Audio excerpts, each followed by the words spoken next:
Welcome to the Cognitive Rampage podcast, number 94, I think it is, number 94. And it's been a long, long, long road. And a lot of people that I know are tuning in live tonight as well that will be watching this, a majority across the globe really know the guy that's joining me on the podcast. Matter of fact, him and I kind of shared the idea at the same time. A lot of you were asking us to do some sort of podcast. You know, we were doing the Myths of Fitness, which we're going to continue to do, but kind of space it out along with Naudi's travels and seminars across the world he's doing. So the myths thing will begin to get more targeted as, you know, we talk a lot in short bursts over text messages, sometimes over the phone, and I thought and agreed with the people that wanted to do it, and Naudi sent the idea to me. He said, hey, I want to do something regular, and I'm like, look, I'm definitely in with that. So this is the first of those. I think I was hashtagging everything since even your first episode, Naudi. I think number 69 you were. And that first episode, I was hashtagging everything functional rampage. And I think we'll kind of stick with, I think that's where this may evolve to being over time on that regular thing we talked about, man. So thanks for doing this, man, and sitting down. It's always fun to sit with you, man. Hell yeah. Like I said, oh, crap.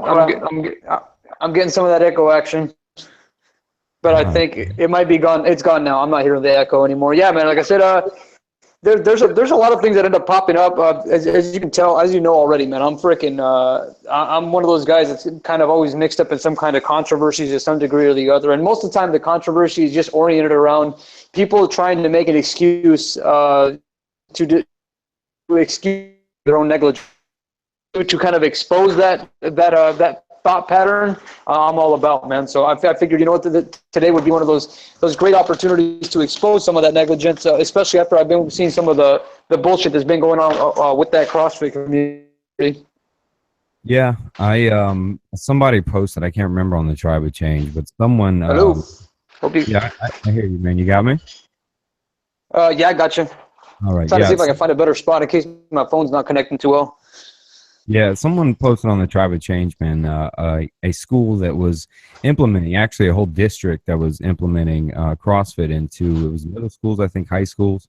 And then I was kind of like, all right, you know, I saw that when I was down in Southwest Florida when I was coaching for a little small charter school down there. But some of the bigger schools were bringing in these CrossFit camps, you know, to do the whole thing for the kids and all. And at the time, I wasn't quite knowledgeable in, you know, the true injuries, you know, the risks that are involved with that kind of lift. And it was almost exciting. I never did it, you know, but I didn't think about it. You know, research maybe over the last 2 years for me curbed that, you know, over the last maybe 2-3 years. But for me, started curbing that idea, even with lifting weights. And then that's when I kind of ran into you and what you were doing. And that's why it's weird. We kind of crossed roads and almost right where I was with what I was trying to get away from or find, you know, or see. But that post that I want to give him credit, but that post kind of did set me off, man. And at the same time, you text me. I think I was broadcasting live from the beach, and you commented something about CrossFit on there, and I said, you know what, let's talk about it, man. You know, you know what I want to try to do though. Let's try to you know, feed the little baby birds, right? Like let's not. Because I want to dive deep into it, right? And go right into the real deal, why this is bad, man, especially at that young age, man. Well, for starters, we have to think about coping mechanisms, because at the end of the day, I think that's essentially what exercise is for most people. It's kind of like a drug. They're taking it as if it's some kind of a drug. They're addicted to exercise to some degree or the other. And really, when you talk about taking away somebody's, you know, coping strategy or coping mechanism, which in this regard we're talking about CrossFit, it becomes a challenge to try and like help a person form any objectivity in the way that they think. And I mean, this is a multifaceted thing too, because with CrossFit, it's not just that it's an addiction relative to, you know, the endorphins that you're kicking in when you're getting the workout. We also have to take into account the oxytocin that you're probably stimulating as well while you're doing the workout, because other people are there bonding with you and you know, like helping you kind of like push through the work, a support structure that you probably really wouldn't feel in your job or many other or in your relationships or any other aspect in your life. Couple of the fact, yeah, go ahead. I'm glad you started there, man, because that's a big appealing part to a lot of people that are kind of involved. Because let's be honest, it has CrossFit. It has like this cult like community, right?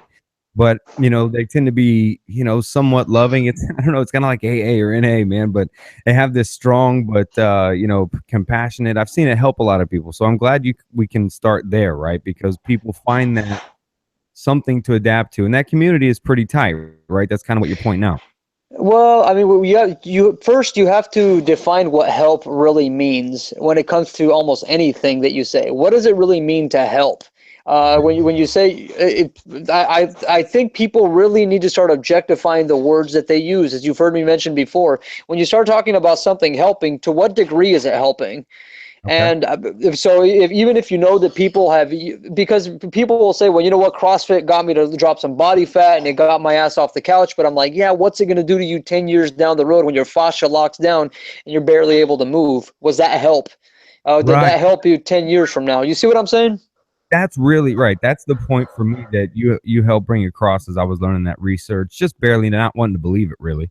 And then I think really when getting into your stuff early kind of brought me there. But yeah, I mean, that's what I don't think people see, right? Is that yes, you may be fit in this sort of social construct and an athlete, if you will, in this idea of it, and be fit, whatnot, right? But what you are really pointing out, which I see clearly as an ex-football player, even the short time I played, the pain that I dealt with early, after and long term. I mean, this is what we're really looking at, right? Because is it that kind of collision with your joints and stuff with so much movement like football or something? Well, let me see if I can elaborate on this. There's a blueprint to human mechanics. There's a blueprint to the way the knees function. There's a blueprint to the way the elbows function, the neck functions, the spine functions. When you look at something like CrossFit, it doesn't respect. So let's say you were a football player, right, Adam? You played football for a while. Yeah. So football respects human biomechanics because you run, you tackle, you push, you get pushed, you have to react to things. Football is a simulation to the stressors you might face in nature in the most extreme state. So football replicates that because you're dealing with reactive situations, you're dealing with people pushing you, you're dealing with running, you're dealing with functions that you would that have been adapted into your human structure. Whereas when you look at something like CrossFit, you're lifting things in a particular way that you wouldn't have ever done in nature. So it's counter to evolutionary logic to think that CrossFit has some kind of transferability, because most of the training that you find in CrossFit, and I have been challenging, by the way, CrossFit for the last 3-4 years. I was known for this for quite some time before I took a break from bashing on CrossFit. But I was known for talking about how CrossFit doesn't involve any forms of multi-plane movement outside of the sagittal plane of motion, just meaning that that the body is only moving linear, whether it's a deadlift, a snatch, a muscle up, whatever it may be. CrossFitters tend to be very comfortable in the sagittal plane of motion. There's no denying this. Even if you, especially if we take a look at the fact that CrossFit, if we look at what's advertised on the CrossFit website, they especially tend to. Hey babe, can you take Bernie over there, please? Yeah, what they tend to do is advertise the type of workouts they do. Their WODs of the week, their WODs workouts of the day or whatever, their daily workouts. And if you look at what's actually advertised on the CrossFit website, this is what's going on. They're just employing purely sagittal plane lifting, purely sagittal plane training. They rarely ever move outside of the sagittal plane of motion. And the reason that happens, Adam, is because it's easy to do that, because you are sitting in the sagittal plane all day long. What are you going to tend to want to adapt your movement to when you go train? In the sagittal plane of motion. You want to work linearly, but when you think of the demands that you face in life, they're completely non-linear. We're talking about a multi-plane, multifaceted reality with an assortment of different types of stressors that you have to deal with, and CrossFit deals with none of this. nothing within the CrossFit protocols really adapt you to deal with the realities that you're facing, whether you're trying to climb a mountain, Mount Everest, or whether you're trying to get better in your athletics, or whether you're even trying to shoot guns while you're stressed out, which is what I've even seen, which I thought was ridiculous that they did a long time ago on a video, whether that's martial arts, whatever it is. CrossFit doesn't really prepare you for anything. There's a distinction between training yourself for life and just arbitrarily exercising, and it's clear that all CrossFit is just arbitrary exercise based upon the fact that it is a linear approach to training or to working out, exercising, or whatever. The problem that I have with CrossFit is that it markets itself as functional training, or is that so when you call something functional training, what you're claiming it to be is it's applicable to life, that it's applicable to things. And they'll say, well, you know what, you have to lift yourself up. Sometimes you have to hold 2 heavy weights because you're going to carry, 2 bags of groceries. But what about everything else? What about the function of sleeping? How does CrossFit account for the function of sleeping? Like, how does that tune you into your parasympathetic nervous system that enables you to get better sleep at night? How does that tune you into running if you're training linearly, which is, when you look at it from a biological perspective, it doesn't do anything along those lines. So, yeah. I mean, we can go all along the list, and I want to go down this list of things that have disturbed me about CrossFit, because it goes down pretty freaking deep, man, because with any time that you're dealing with somebody who's in denial, they will compile a set of excuses they fall back on, and they just ignore anything that you have to say. So my goal with this is to give people that are watching this an artillery of information that you can back up a CrossFitter with. So when you discuss CrossFit with them, you'll be like, well, what about this, this, and this? All the CrossFitters are going to be able to do is just kind of sit there and go, need to fit in. That's why I do CrossFit. You got to force them down that path. And then when they have to admit that, then maybe at that point you can respect them for what they're doing. But other than that, bro, like I said, I want to go down this whole list of things that I have, problems that I have with CrossFit as a community. All right, for sure. Let's run. Well, I want to dissect it with you. That's one of the favorite things to do. I want to connect the kind of the kids for a moment, just on the functional you were talking about, right? Because the way that, really they're developing, right? And if bones can be shaped at young ages and joints, etc., if we move improperly or lift improperly routinely over time, the damage it can do to how we function, the pain we feel later. But as a kid, I see them as a kid still in high school or whatever, that, that's still developing. So putting that motion, these types of motions like the snatch or whatever, squats, are these things in rapid motion, how unhealthy is that at a developmental age physically? Let me get into this real quick before I discuss that. For one, you want to know why athletic coaches or trainers oftentimes try and cater to athletes, Adam? Why do you think that athletic trainers try and cater their training towards athletes? Why is that? Well, they're a replica of what came out of their system, right? It's a look at this. They perform it at a top position or a top level in whatever field it is they're in, mainly if they're using them as advertising or even. Now, so what's the mechanism that drives most people? Is it not money in this culture, Adam? Oh, for sure. Okay, so if you were a trainer and you had the option of training professional athletes, let's say you wanted to train professional fighters. I trained UFC fighters for quite some time, and you make no money training UFC fighters. Let's just be real here. You make literally zero money training UFC fighters. It's almost nothing that you make, considering the UFC doesn't pay them shit. So unless you're training Conor McGregor, odds are you're not going to be making money if you're training the guy. And even then, Conor McGregor probably won't pay you because he's going to be like, you know what, I'm not going to pay you because you're going to gain credibility by working with me. So even then, you probably won't make money from working with Conor McGregor directly.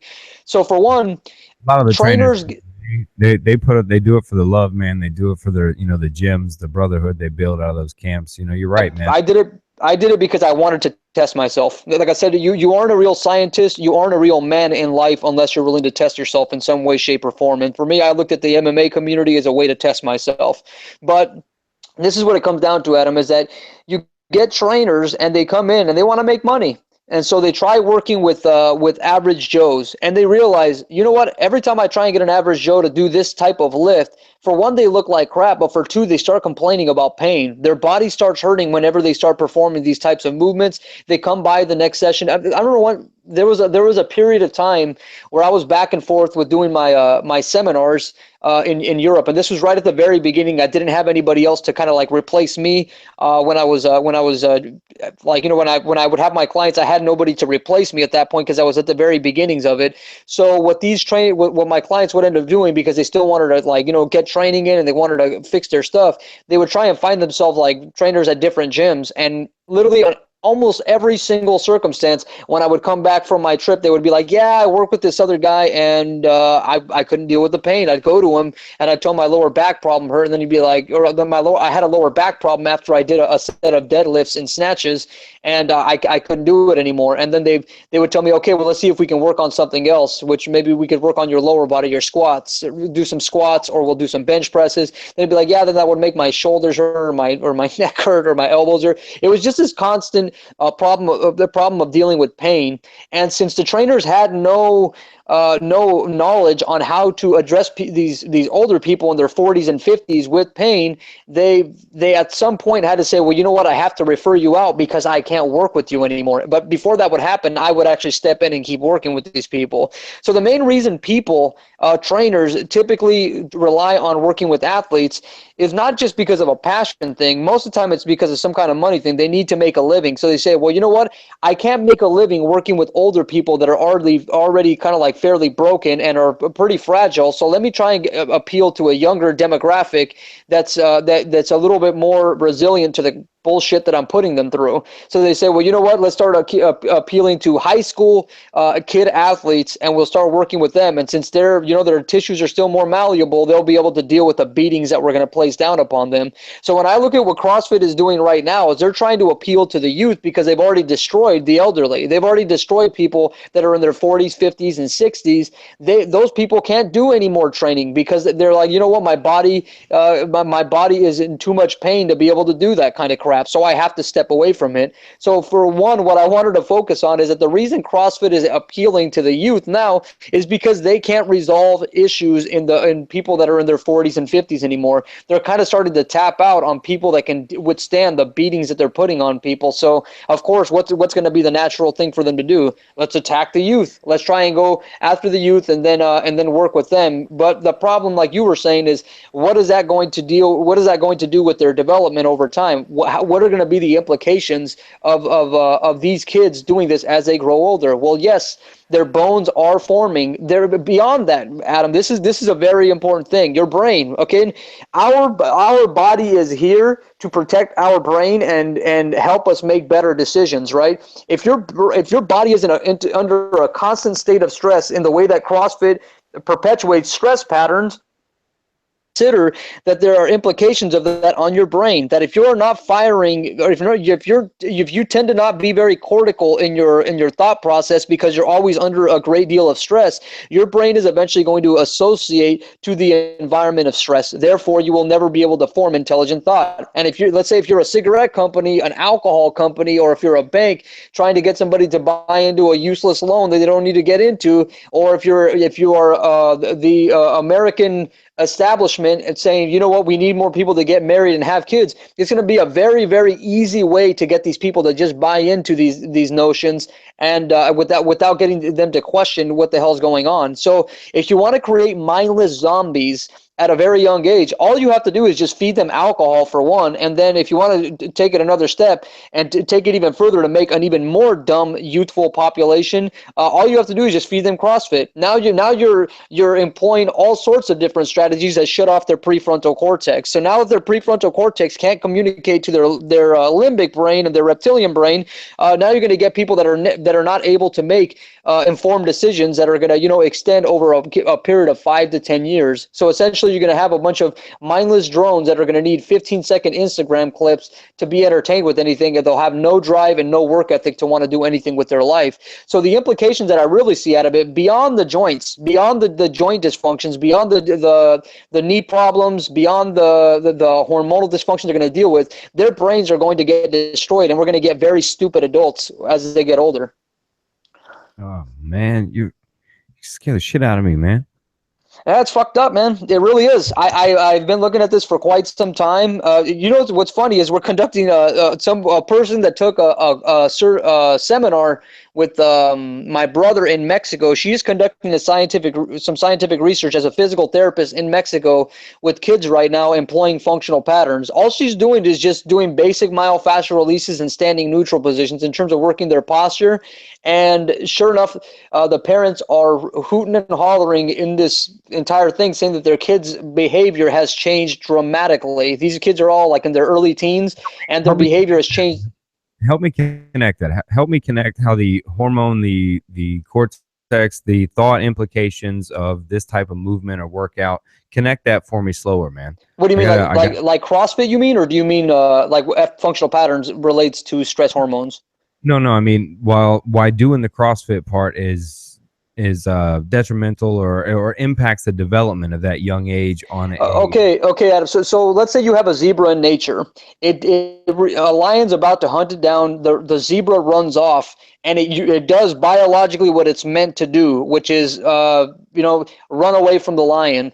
And when it does that, it's going to activate its hip extensors. It's going to activate its shoulder extensors, shoulder flexors in a particular way that's going to pump blood flow everywhere on the body in a particular way. It's also going to stretch the tissues, stretch the fascia, stretch the tissues, and that because it incorporated a type of movement it was supposed to do.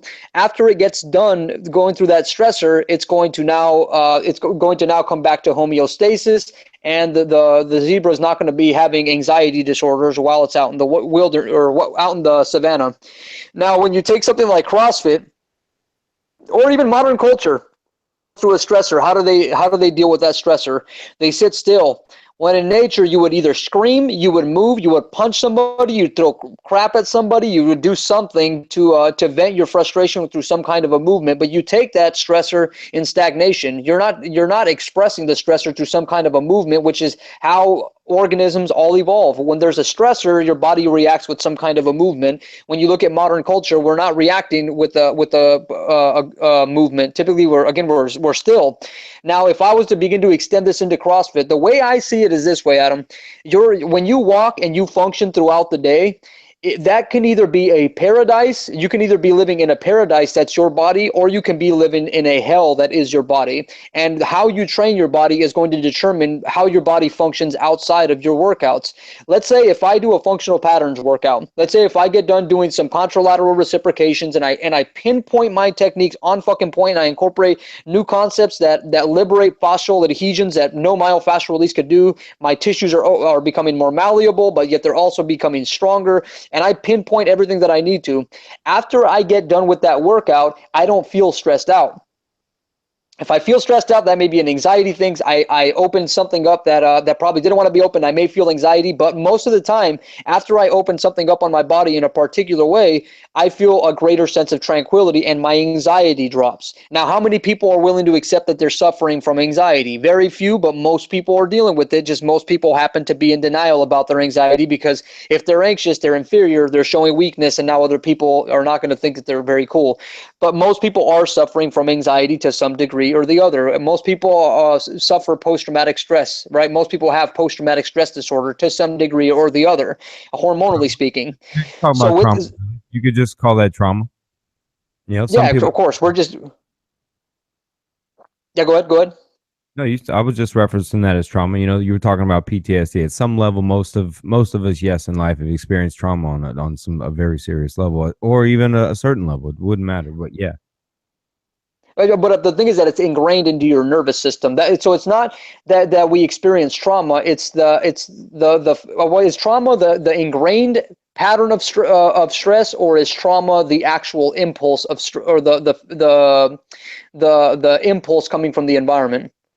Yeah, it's a deep walk, man. That's what I'm just wondering. I'm just asking a question. You'd be the guy to ask that.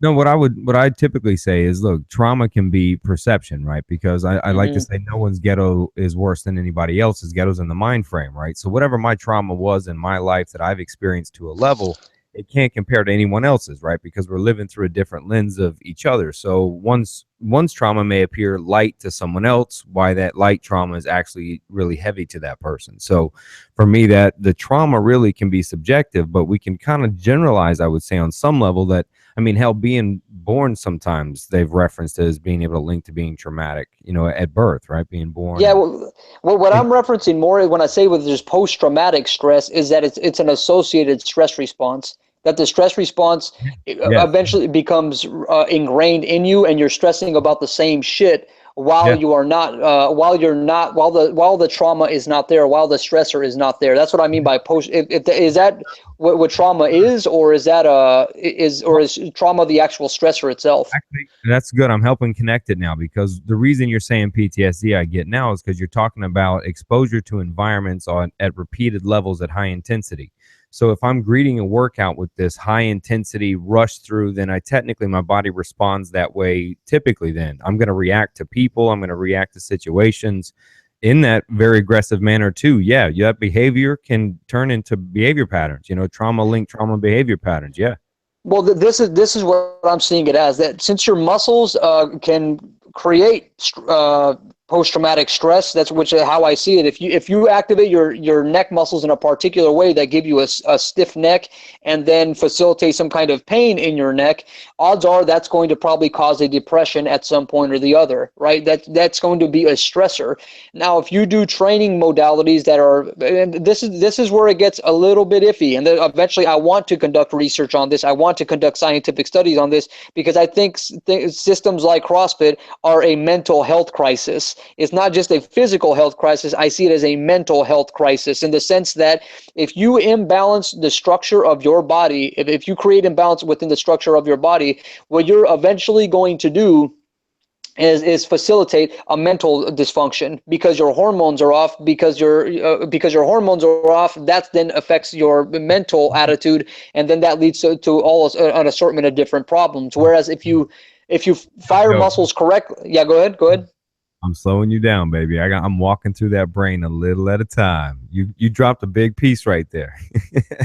So, Yeah. and I want to catch people up, because you do this, we do this, right? So I'm kind of walking through that hormone reaction, right?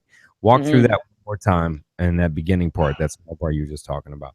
So let's say if I have a tight pec major, right, and my shoulders are rounded forward like this, and I'm stuck like this all day long. To most people, they assume there is no correlation between this and the brain. However, if a muscle, it's like, let's say if I tell you to hold the weight like this out to the side, at some point we have to assume that you're going to get tired enough to where that's going to secrete cortisol, right? ACTH. You're going to stimulate some kind of adrenaline, some kind of a hormonal response, because you're going to get tired of doing that shit, right? There you go. Keep riding, baby. So if your posture is chronically shortened like this, if every time that you take a step forward, or let's say you go on a walk and you tend to feel that your lumbar spine gets stiff, or your hips get stiff, or something along those lines, I would say that every time that you feel that pain, this is my assumption, but I can almost, based upon what I've seen in people, I'm very confident that when somebody finally does the research on this, that it's going to be true. That every time you feel one of those pains, every time that you feel one of those aches, or just in general, anytime that your posture is like this, your stress hormones are going to go up. I know there's already research conducted. If you open your posture like this, that tends to drop stress hormones already. So I already know that to pretty much be a fact, based upon I've seen that on TED Talks, and there's already science to conclude that. There was a woman actually testing that immediately on a TED Talk, and she showed that by her pinning her shoulders back, that it immediately changed her mental clarity. So by opening her postures, her ways of perceiving the world changed, because her hormones changed. Now, if you look at something like CrossFit, because the muscles cannot be balanced through sagittal plane with linear training, what you're eventually going to do is create this whole assortment of imbalances all over the body that are then going to create a stress disorder later on down the road. Since the muscles it's like if you're holding a weight like this all day long because your body isn't balanced, you're essentially going to create more stress. That stress then facilitates more catabolism. Meaning that your body's going to be eating away at itself more frequently. That will inhibit your sleep, and then that will create even bigger problems later on down the road. Bam. Now I'm going to try to reiterate, because I'm a dummy, and connect that for myself, because man, linking what you're saying, because a lot of people have this idea of the separation of mind and body, when in truth the mind is in the body. It is all the same. It's connected. Totally. We're already finding out in research that the gut it begins to affect the brain function. We know all this. So the food, in turn, we have to also kind of understand epigenetic study and all kinds of other studies for vibrations, energy of the environments around us, the stress that we adapt to, and we're very adaptable. And we're linking those things to behaviors, to personality developments, right? All linked through type trauma perception, etc. And what you're saying is in kind of line with some fringe science, man, which seems to be so logical in my eyes when it goes, wait, so you're telling me the body and behavior patterns that I put myself through that we know does functions, changes the brain, right? We all know working out is good for you, right? It does something, right? We've proven all this. So the stress related, the type of workout, producing those type of chemicals, that's pattern.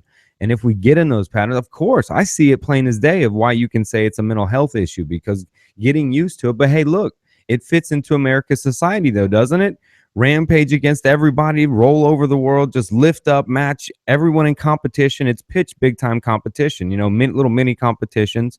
And I mean, it's almost, I can see what you mean. It fits into the American culture of take no prisoners, in kind of a way. I'm going left field, but I mean, that's kind of what you're saying here, right? Well, the problem is, Adam, that when they talk about, I mean, exercise. That's kind of what you're saying, though, right? I'm kind of in line. Well, there's nothing better. If you want to convince a population of people to go kill a person in Iraq for no particular reason other than to line the pockets of multi-trillionaires or billionaires on this planet, there's no better approach than to stress these people out and make their prefrontal cortex incapable of producing any form of logical reasoning. So when I look at something like CrossFit or most training in general, what is it there to do? It's there to proliferate more stupid thinking that then enables people that are in power to then control these people and then have them do whatever the hell they want with them. Turn them into assassins, turn them into doctors who peddle fucking pharmaceutical prescriptions, turn them into physical therapists that do these useless little fucking exercises. So then at that point, you can then send them to a physical or to an orthopedic surgeon that then does a useless surgery that's only going to, create a cast that eventually leads to a deeper problem later on down the road. So it's like, of course, when you think of the implications of something like CrossFit, you have to consider that it's creating more drone-like behavior. Of course, power structures love to have drones because, when you have a drone, it will fly and, shoot missiles anywhere, right? You want robots. So if you want people to behave like a robot, I mean, CrossFit is a perfect example of that. There's a reason that the American economy has jumped all over CrossFit. The problem is that's going to eventually arise is that you're going to get these people who are doing CrossFit who got all those results, who got lean, that within 5-10 years they're going to have an adrenal gland disorder. And adrenal fatigue is not I'm not sure if it's accepted still even by the modern medical establishment, because their perception of real adrenal fatigue would be when somebody's adrenals are not working and you're pretty much clinically fucking dead. So this whole notion of adrenal fatigue is eventually going to become a fact. It's going to be known as a disorder within humans. I'm not sure where that's at. I did most of my research on adrenal fatigue maybe about 8 years ago, so I'm not sure if the medical establishment is caught up on this. But at some point, people are going to have this issue, and no matter what diet they go on, no matter what program of hormone replacements or whatever they go on, they may not be able to actually repair themselves after they do something like CrossFit, because pretty much it's like if you work your bicep every day, right? You're doing this every day. You're working out your bicep. If you do that every single day, your bicep is going to atrophy. If you continually stimulate your adrenals in a particular fashion and never allow the adrenals to recover in terms of stimulating that same cortisol ACTH response over and over and over again, ultimately what is going to happen? The adrenals are going to kind of get tired. That's the theory behind all this. And I've had this be the case where, we have people that are coming to our gym that did CrossFit that not only felt the pain, but then they start seeing the weight gain come right back again. So what ultimately ends up happening, these people end up having to look for alternative methods to counter what's going on with the CrossFit. And that's precisely what's starting to happen with older people. And this is why CrossFit is having to aim their demographics at younger populations, because the older populations are starting to find out, okay, you know what, how long can I really sustain this shit? If my body can't hold together anymore because CrossFit is destroying me, is my body body worth sacrificing to maintain friendships at my CrossFit facility, or to maintain a business contact, or to maintain a continual supply of vagina for me to have sex with at the CrossFit? This is at some point the parameters of thought people are. These are the things that people are going to have to come to a conclusion with. So the truth of the matter is, CrossFit is just an extension of the American economy. CrossFit is an extension of monetaryism as a whole. It's a shortcut approach. You don't really think too much about what you're doing. You just think, okay, train linear, make sure that people get a hard workout, just repeat patterns over and over again and get the person tired and get them the fuck out of here. And if they get hurt, then guess what you do? You send them to the physical therapist or the chiropractor. The medical insurance covers that. Or now that we have, I don't even know how the American medical establishment is even working anymore, whether it's insurance or what. I don't educate myself on that stupid shit because it's all sick care at the end of the day to me anyway. They're just treating sick people, and I have nothing invested in sick care. But anyway, they end up sending them to the physical therapist. The physical therapist either does something or doesn't. The chiro does something or doesn't. They patch them up for a while. Then eventually they get the surgery, all that bullshit. The whole function of CrossFit and most of this metabolic conditioning, these boot camps in general, it feeds the system. It creates more consumerism. It creates more mindless drone-like behavior. So if you think about training yourself and stressing yourself and activating muscles in a way that doesn't relate to your biological lineage, what kind of organism is that going to create? Again, a mindless fucking drone. So if you think about the implications of this for the youth, that's all this CrossFit's creating in them is mindless drone mentalities that are going to extend into their adulthood. And the implications of that is more consumption, more global warming, more fucking global catastrophes. And eventually we can just say goodbye to the fucking human species as a whole, because our youth is our future. And if our youth is being dumbed down, then guess what? We're fucked as a species. I mean, our youth has to kind of like solve the problems for these things. And now that you're feeding them CrossFit, it's a really, really dangerous predicament. Well, I'm glad you turned to the youth there, man, because, I tend to defend the millennials personally, man, and I have a 16-year-old too, but I tend to defend them on a few fronts. One, because the ones before us are the ones that kind of handed it down anyway. We kind of handed this corrupt situation to them, telling them, hey, change the whole world, damn it. Look what we've all fucked up. But you get off your ass and do the same thing we did that kept fucking up what we fucked up. I mean, how can you tell a 13-year-old to be motivated when they have Google, they have the internet now, they can see anything they want to. They can see the state of the world and the way the media portrays it, the way it pushes them. I mean, look, we already know that the military budget is at the top, very first line row that gets paid, and we know at the bottom line is education. That's the last bill that gets paid. The fact that that's, our major focus in the country shows you a lot. At least education would be like number 2, right? 2 or 3. I mean, somewhere up there, but it's feeding almost dead last, right? So yep. But they already educate the drones that way. We know that. I mean, they process them through. They make sure they get their scores. They check them off, send them to colleges now that no longer, for a lot of means, don't mean shit, because Dr. Bobby Hoffman talks about it a lot, is, they push the graduation rate. What you'll see him selling now is 98% graduation rate. And what they do is basically let people pass tests. Teachers basically get good merits on jobs for letting them, for getting good scores, good remarks from students.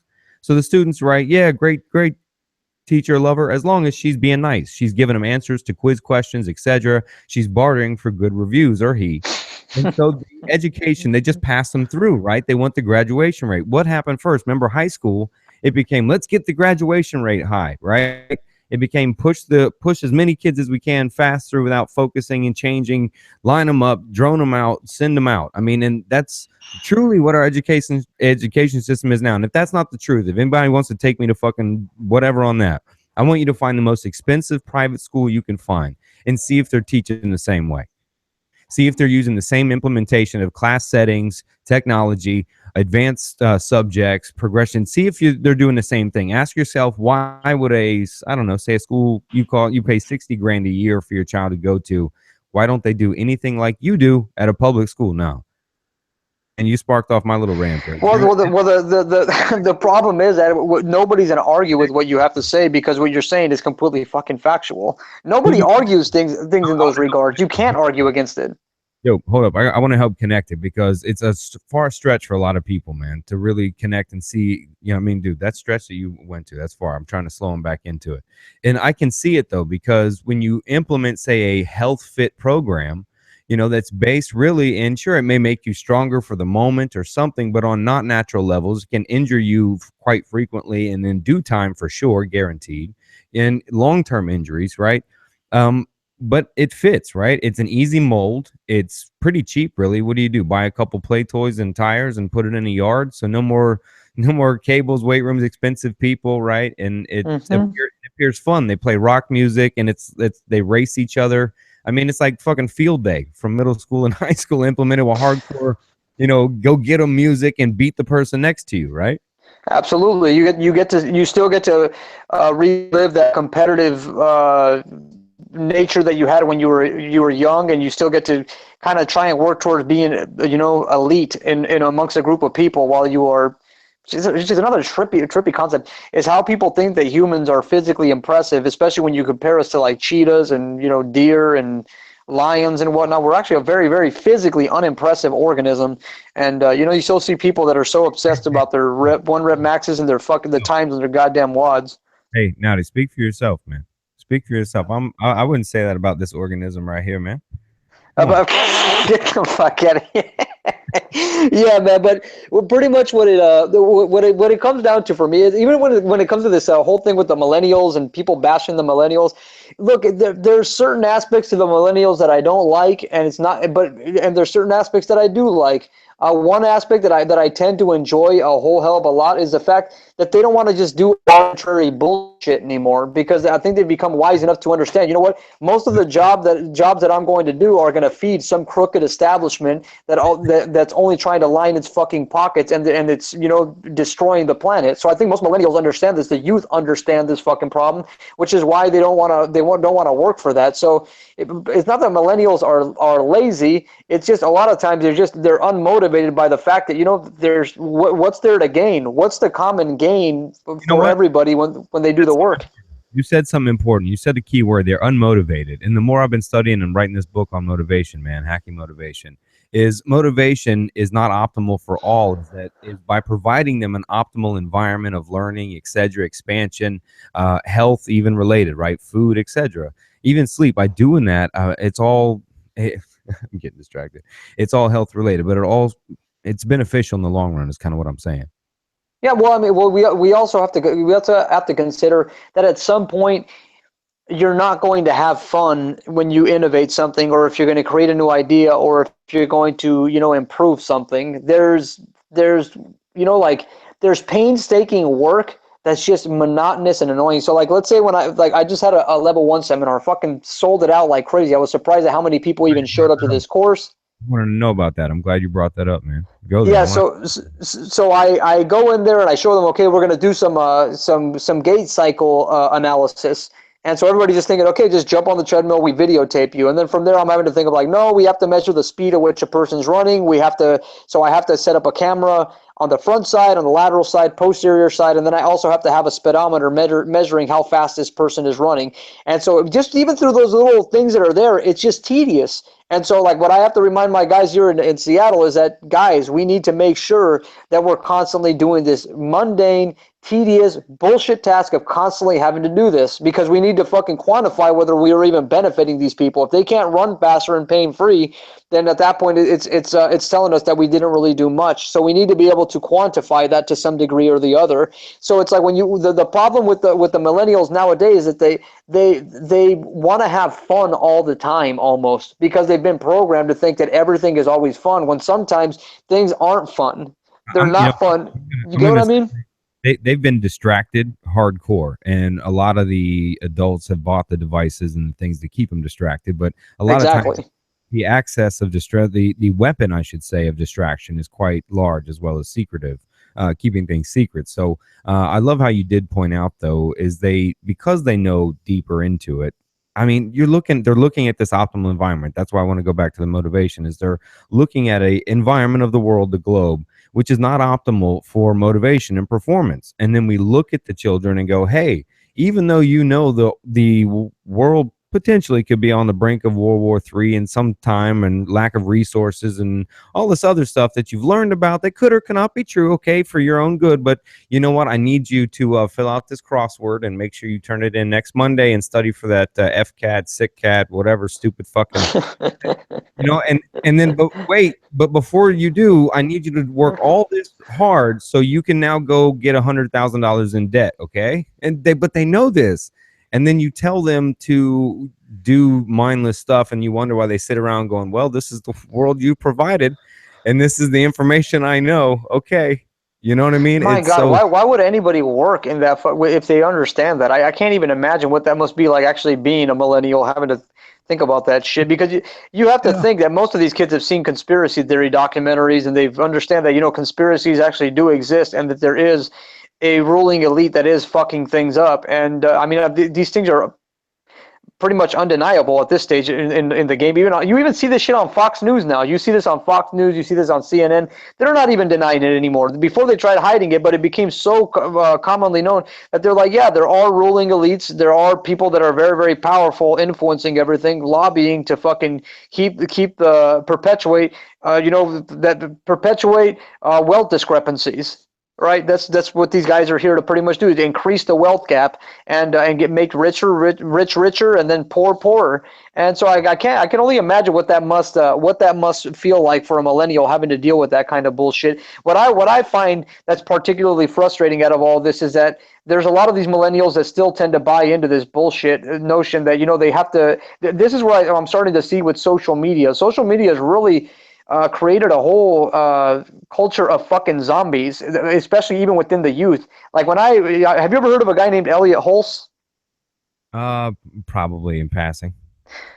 Yeah, he's a huge guy in the YouTube community and whatnot. He kind of created his own little movement within the community where people were fucking lifting heavy and working out like fucking madmen.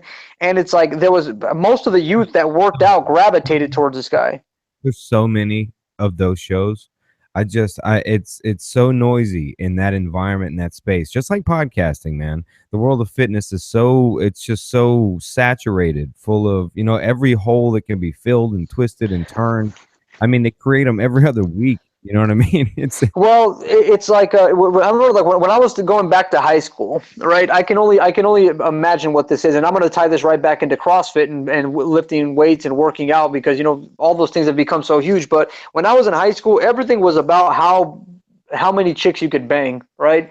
The more chicks that you could bang, the more of a man that you were, and the more admirable you were to your peers in school. Let me soften that blow. Hold on. Let me soften that blow a little bit. Look, tell me one little movie, really, for the most part, that talks about high school to where it's not about that. When you see the cool couple, right? I mean, come on, movies are structured this way around the very statement. Of course, there's cool kids and there's non-cool kids.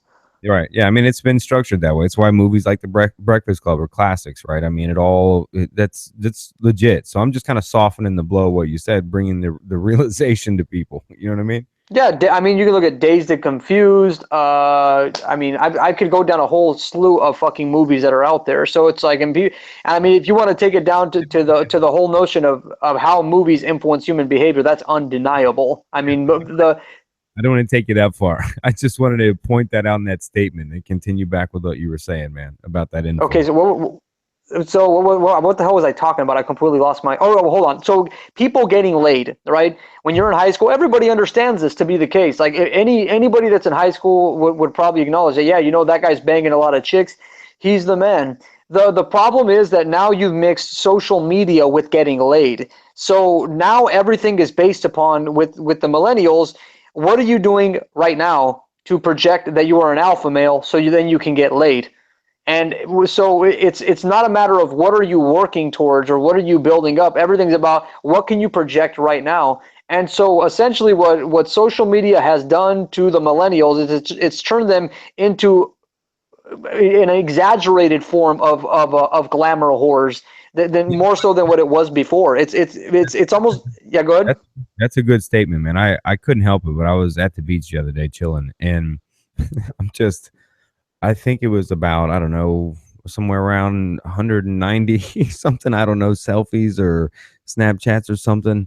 And I wanted to just go, hey, it's the life, it's what they do, and it's the cool world they live in. It was hard to do on the beach, right? That's the old man in me, I guess. But I don't know if I can say that's good or that's bad, right? Because if that's an evolution, though, I can play chess on that kind of evolution and go, okay, let's multiply that type of behavior times 10 years.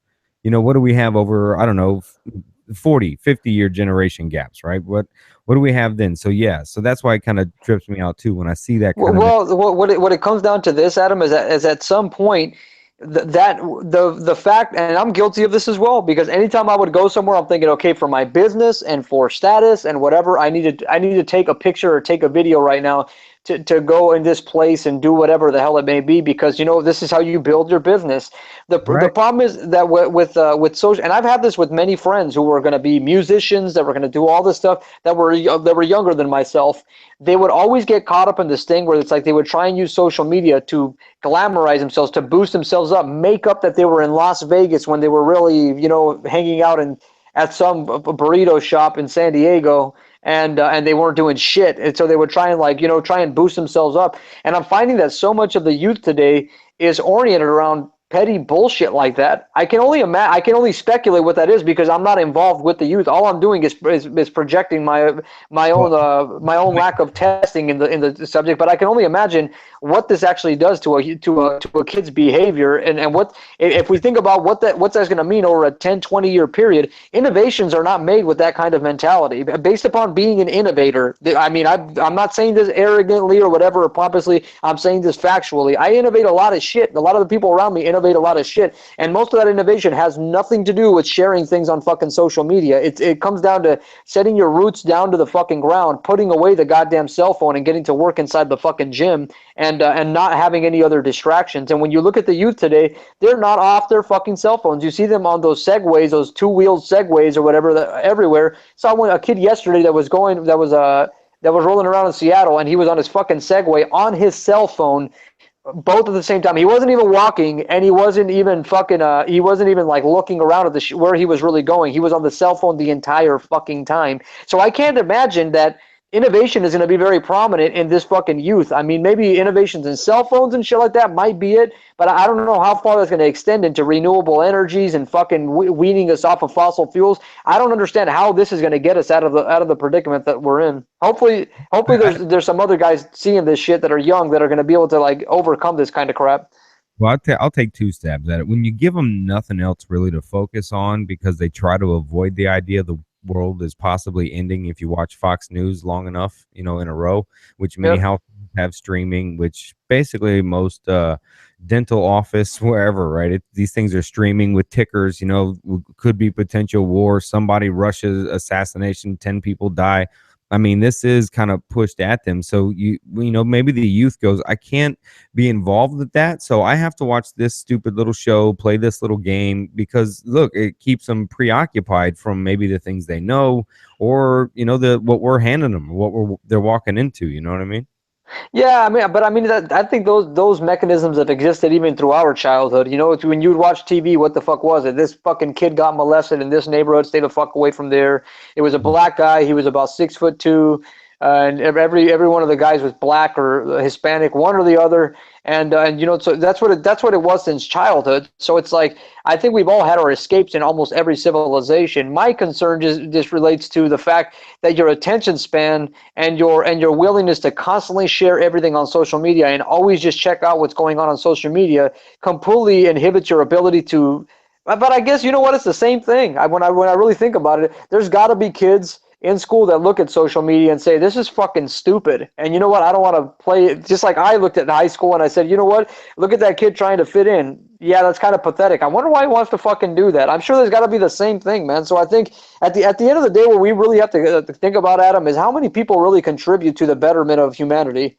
I mean, when you think of the actual percentages, it's very fucking small. It's very small. When you think of the men that have existed, that have actually perpetuated real change onto society, it's been a very, very small population. So what I always end up having problems with is I look at the society as a whole, as a general thing, and I think, wow, we're fucked based upon what you see as in the majority of society. But when you think about it, it's a small group of innovators that usually ends up, compensating for all the stupidity of the rest of humanity. And I think that's really going to be our saving grace here, that you're going to have some kids that were probably socially intelligent enough to say, you know what, I don't want to play this fucking game anymore, and I want to innovate past this nonsensical bullshit, and get us to become more sustainable in what we're doing. So I guess what it comes down to is, even if people attack the millennials or whatever the fuck it may be, I think it's really the same shit. I think it's probably actually going to be an even better thing when you think about it. The fact that we have all these conspiracy documentaries and whatnot.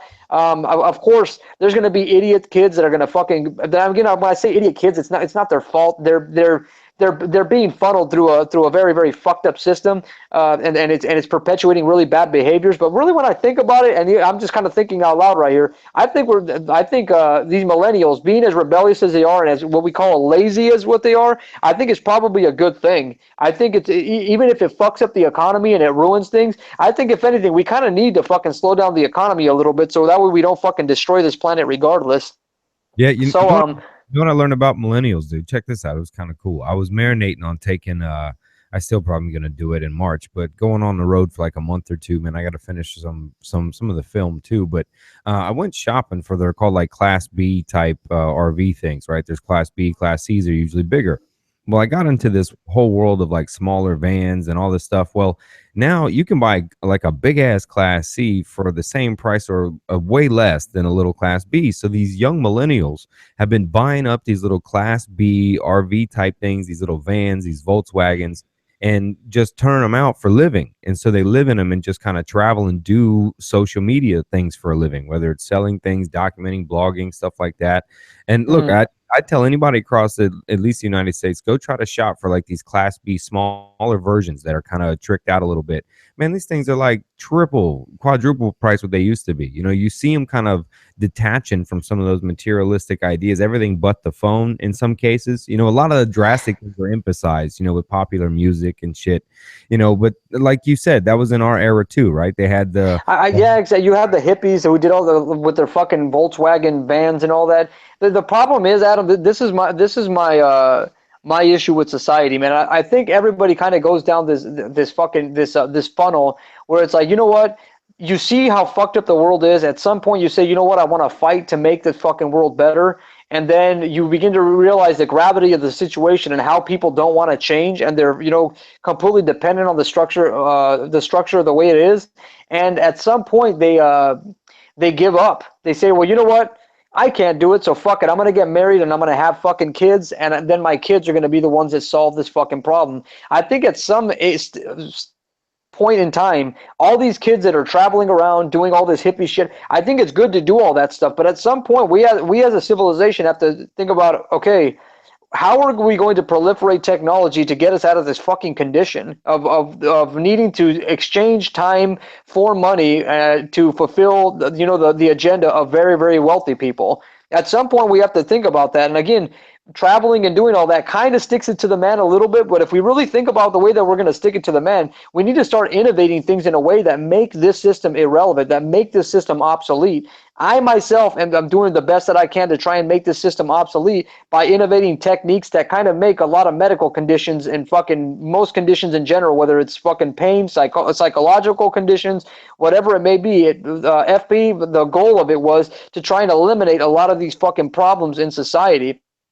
And I think with the millennials, I'm hoping for, and I can only speculate because I don't know many kids fucking that are in 15, 16. I'm hoping that at some point they're gonna start talking about, well, you know what? We need to sit down and fucking and really start trying to find out what technologies we need, what we need to know about the universe, so we can proliferate these new technologies that are going to change the world and relinquish our need on fossil fuel dependency. But with that said, bringing it right back to CrossFit.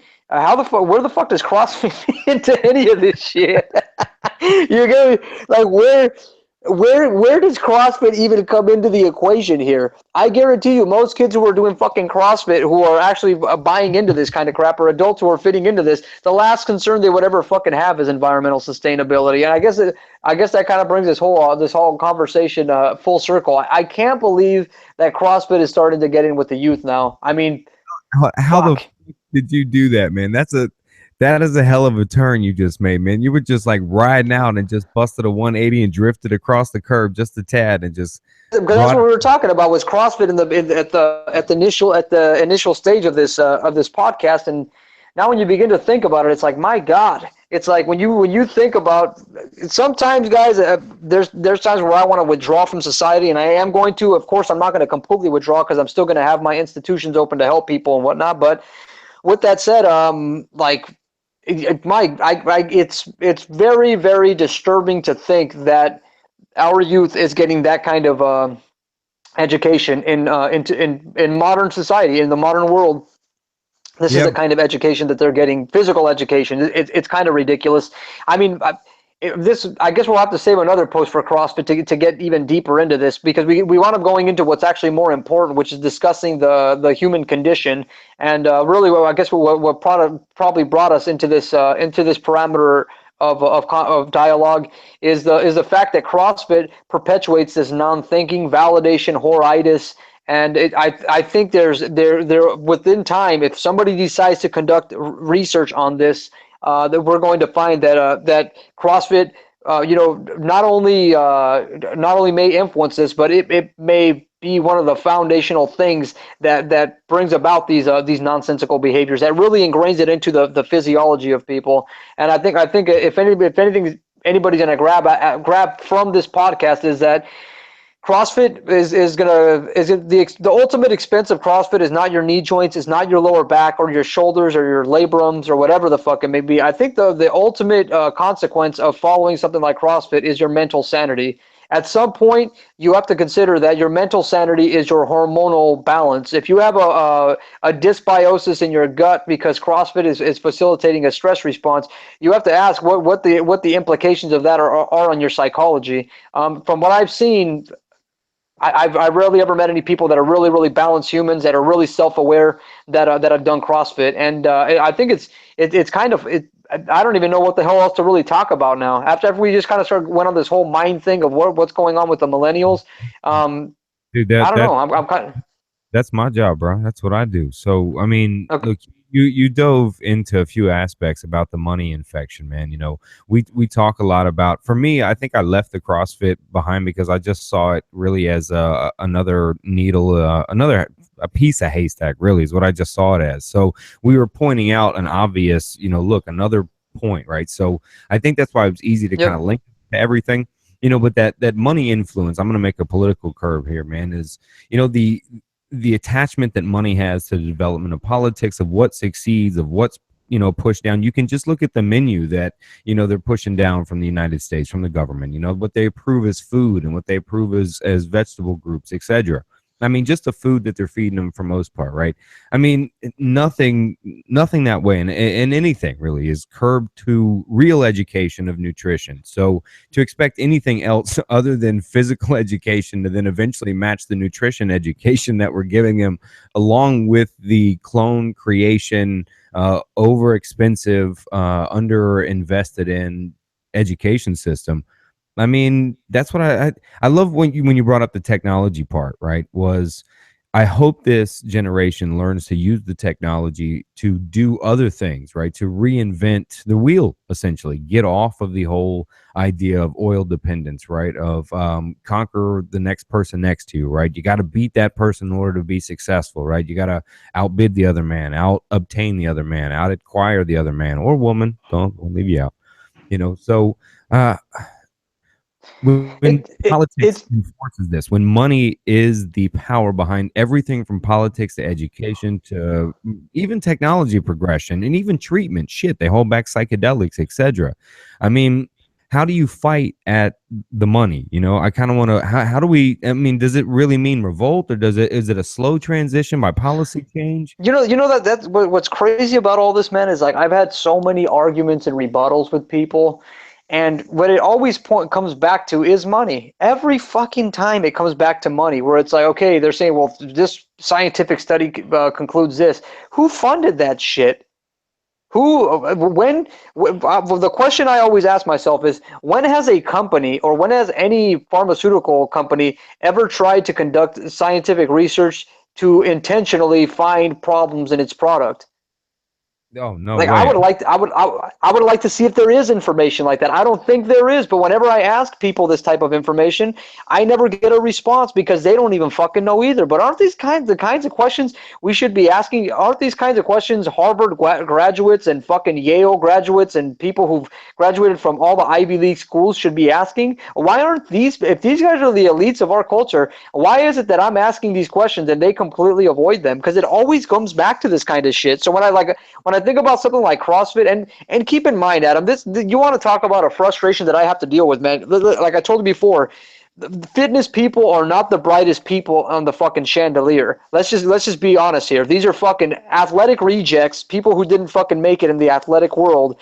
These are people that fucking wanted to desperately be some kind of a pro athlete, then they couldn't do it, so then they said, you know what, I'm going to stand out by being fucking fit. Or these were already people that were mesomorphic, had already the inclination of being buff, and so they just kind of rode that and said, well, you know what, this is who I am, and I'm buff now, so this is how I roll. This is what I'm all about. So the most difficult part of my life has been trying to get these fucking mindless drones that have just been funneled through this nonsensical thought process to even grasp that money is actually influencing every aspect of their choices on fitness, from either choosing an entire a systematic approach like functional patterns, or choosing a CrossFit. How you choosing between those two systems is completely, to one degree or the other, oriented around money. And the fact that you tend to buy into CrossFit as a franchise, it's strictly oriented around money. I don't think there's one person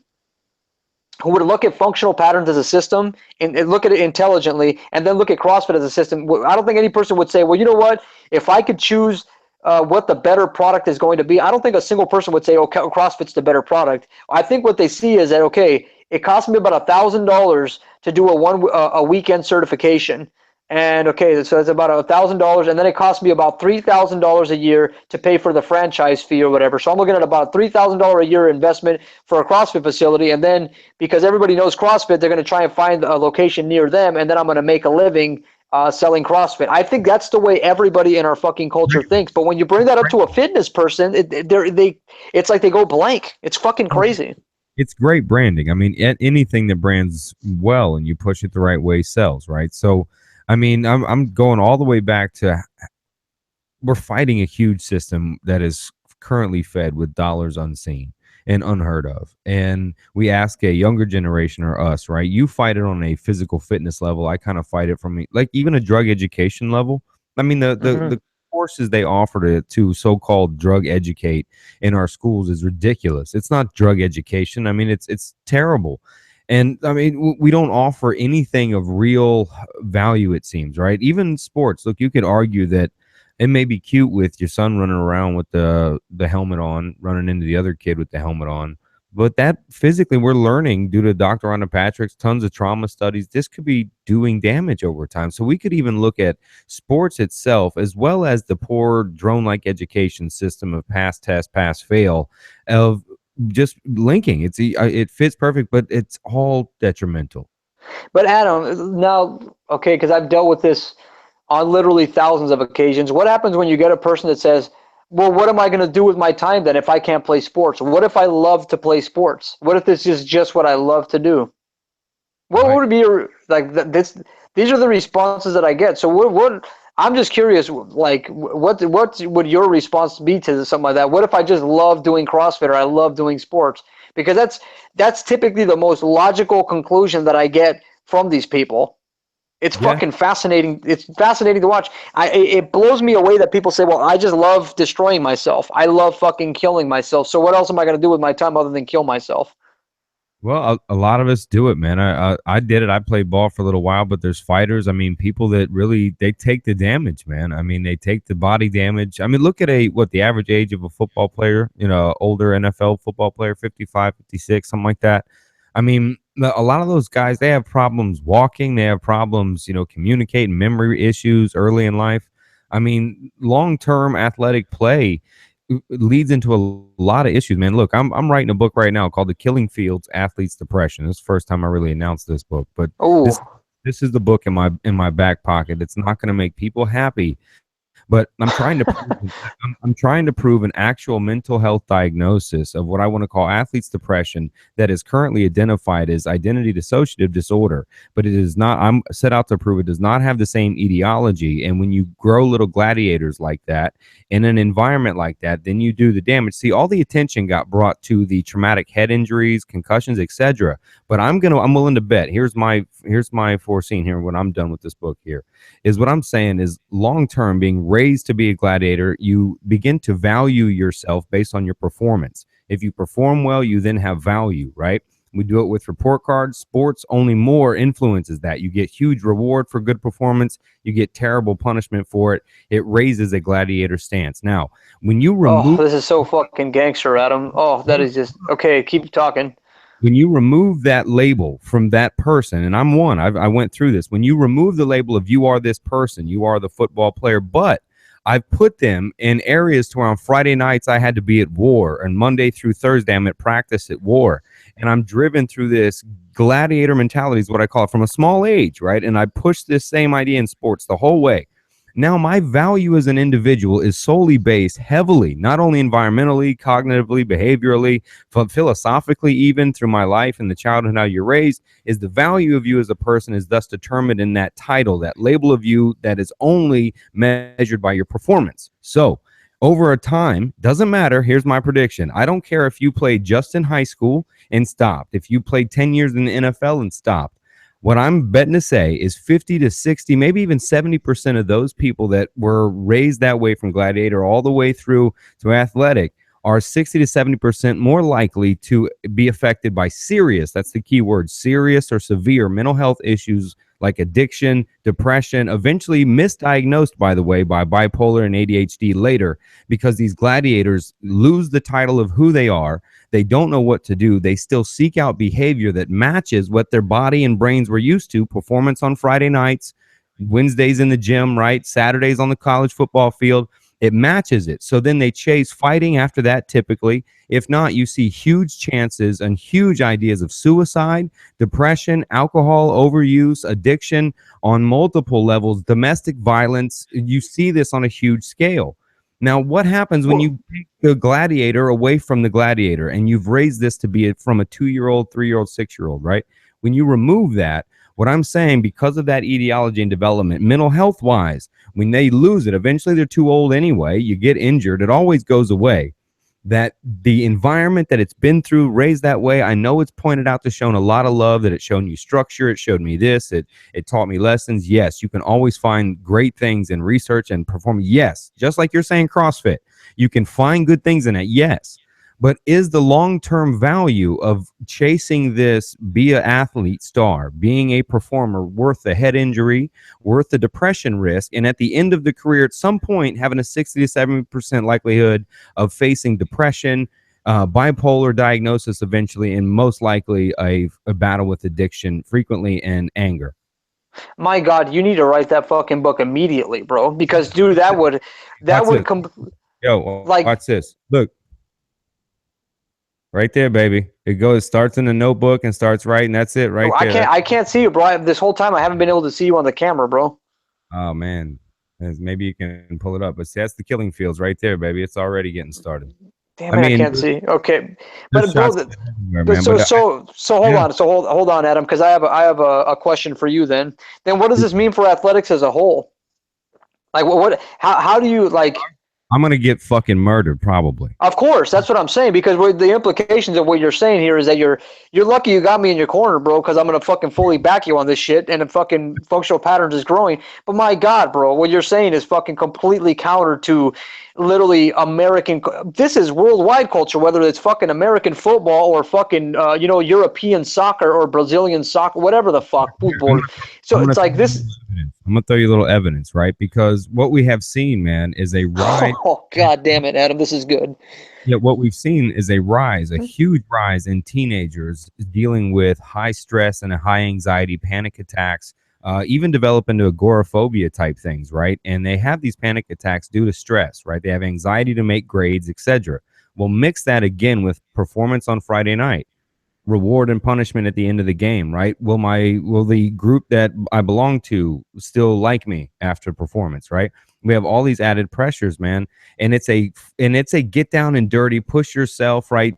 I mean, hurt yourself almost to a point, right? Bang your head, right? They're finally getting smarter, right? NFL players, they don't really tackle anymore, and fighters are starting not to spar, right? They're not even sparring anymore, on a Well, high pro. you know what's crazy, Adam, is that I remember fucking when I was working with fighters, so much was driven upon me getting a fighter to win and bring all the variables together. And the main reason that I had to think about all these variables coming together was because if my fighter loses or the people that I work with lose, I then end up fucking having to deal with the ramifications of giving my naysayers ammunition to fucking tear me down. Like that was always a mechanism, and it ruined your ability to even enjoy the fucking process of working with the fighter, of enjoying them fucking with the strikes and whatnot. Because as soon as you get into the environment, now everybody has to start thinking about, okay, what happens if we lose? What happens if this doesn't fucking come through? Now it's like you create so many psychological conditions just by living in an environment like that, which is fundamentally why after a certain point I said, you know what?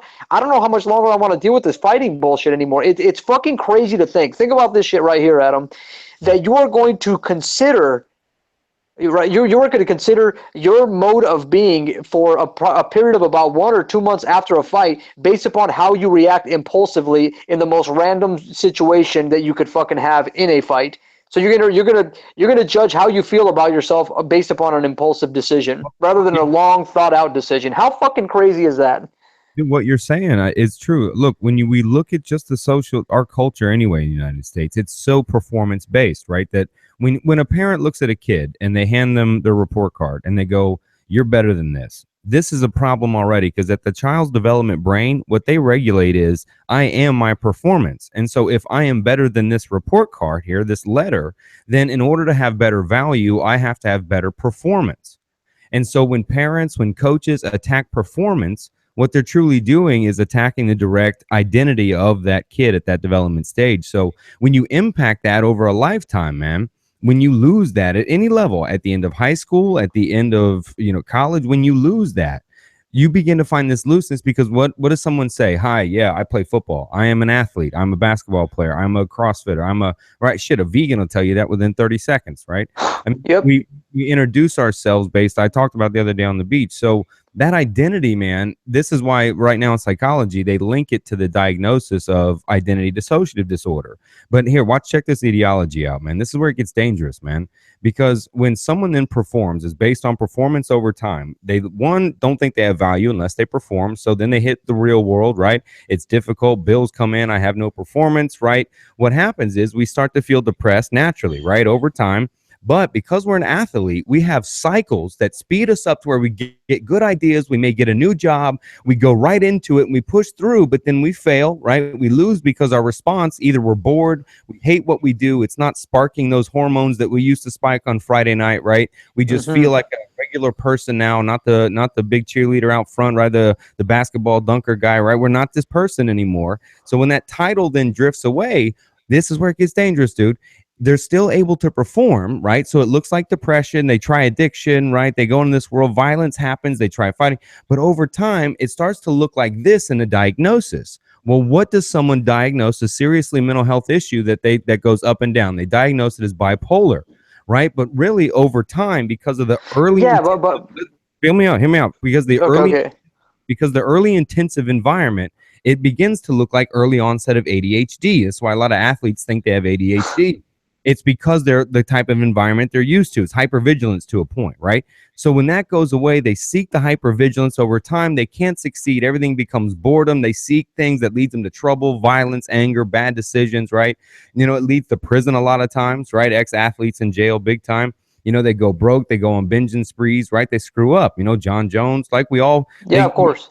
And then that fall from grace, right? That losing it all, what it begins to look like as a diagnosis over time is a diagnosis of bipolar when it's not at all. And then they drop the hardcore meds on you. Fuck, in Florida, bipolar is a disability. So that's a heavy diagnosis. But over time, that's what I think is a misdiagnosis. Is what's happening is athletes' depression, and over time, and what looks like ADHD is not, what eventually looks like bipolar, which is not. It's a form of what they try to link to identity. It's a different etiology of identity dissociative disorder, man. It's straight. Exactly, but I mean, how many athletes are going to ex-athletes are going to admit to this? I mean, how many athletes are going to go to? How many psychologists are going to ask them? Okay, so you played football or you fucking fought or whatever, and now your entire thing is linked to your. I don't think most people are going to be willing to admit to that shit. I mean, being an athlete it's like that's the closest thing to being a god on this fucking planet. As far as I'm concerned, at least from my estimation. Which is why they don't seek mental health help. They're too tough. So over the years, in diagnosis, it looks like bipolar on a history review, when truly they've just been fighting their asses off because they're hardcore mental toughness people that have been trying to get through. And really, they think it's this bipolar area. That's why you see huge spikes in violence in athletes, man. And I'm telling you, Lynn, you called it. You said at the beginning, you called it the PTSD link to the CrossFit type of training. Well, if you live in an intensive environment, if you operate under that notion and you live that way, that philosophy thus leads to other things, man. It does. Oh my God, that's fucking. But I mean, this is not fucking outlandish. I'm just thinking, like, my God, dude, how much shit are you gonna fucking get for this? I mean, like I said, Adam, I got your back on this fully, dude. My God, you got to write that book immediately, because fuck, I will push that shit like nobody's business, because for me, bro, I can't stand athletics as a whole, because when I think of the most nonsensical arguments and the most delusional arguments I get from people online, it comes from people who are either athletes, poor athletes, guys who suck, or ex-athletes who are pretty good, and then they fucking want to not doing so good with their whole thing. It seems like the most delusional of them all, the most delusional people happen to be people who are low-level athletes who could never perform. Well, and it's like here's the thing, though. When we connected athletes, I can tell you that even though it was probably later in life one of the most detrimental to me, unfortunately it becomes one of the best times of our lives, right? I mean, I was that athlete. I was that guy that was supposed to be in the NFL or else, right? I mean, it was pass or fail. And when that didn't happen, that identity went away, bro. It was like, nah, I got to be dope boy Lowery. I had to match those same adrenaline somehow, right? It gets very unhealthy. You had to go back to 1982 and fucking throw a football a quarter mile. Yeah, it's hard. But people match it to those times, right? That's why you see the jerseys, what people always wearing, right? I mean, I adapt to it because I feel for them. So for me, I have a soft spot in my heart for the athlete that, because it becomes who we are. It defines us as, that's our life, man. We eat, sleep, and breathe it, right? Shit, I can show you 100 fucking cliche t-shirts, that mold us. And it happens to be some of the best times of our life too. So even more so, the best time socially you have, that's also taken from you. Oh my God. So when you remove the camaraderie, most Marines will tell you they almost sometimes miss being with their buddies so much that they're willing to go back. They want to help them, defend them. So people through that, they develop hardcore connections. So even through this, then you rip that away. So you spend 4 years in high school with the same team, make close connections. You all go to college, multiple places. You rip from there. You start a new one, rip from there, right? So when you remove those social labels, the social interactions, those social rewards, whether it's the end of high school, the end of college, or eventually the end of any pro at an injury or age, I mean, what I'm basically saying is they're more susceptible to serious or severe mental health diagnosis and or being affected by things like depression, long-term misdiagnosis of bipolar, chemical incarceration, violence, anger, bad relationship choices, ups and downs, what looks like cycle behavior, which is really just trying to reinvent their athlete cycle lifestyle, right? We talk about it. Oh, hey, CM Punk, what has the experience of UFC been like for you? See, they talk about it as an experience. Well, if that athlete as a child is living in that experience at this age, what kind of narcissism begins to develop when you do perform well? when your performance puts your value at such a peak where you begin to think your value then is rated beyond the average person. Maybe I can do blow and run into somebody. Maybe I can, maybe I can try different things. I'll tote a gun on my hip without a holster in the club, right? I'll fucking shoot somebody in the drive-by, right? I'm referencing some people. So we think then that we're above this on a mental level. The world comes crashing down on an end and crazy behavior happens. So on two ends, it affects us, man. It's just crazy, man. Because when you think about it, isn't this all just an extension of a society that's kind of learned how to react to the environment relative to some kind of an impulsive reaction? I mean, isn't this kind of been like the entire evolutionary cycle of all biology, that everything is related to like big events that just happened immediately? And when we think about moving beyond our parameters of thinking right now, it all regards, thinking over the course of the long term, not thinking impulsively, because at the end of the day, these are all impulsive behaviors. All of the roots to all these behaviors relate to matters of impulse. How do you react to something immediately right then and there? Not necessarily how do I react to something right there? What are going to be the implications about 5-10 years from now? I always think about it like this. When you think about making let's say if you think about making a movie that has no drama in it, who will fucking watch that movie? I don't know, some indie guy in a Volkswagen somewhere.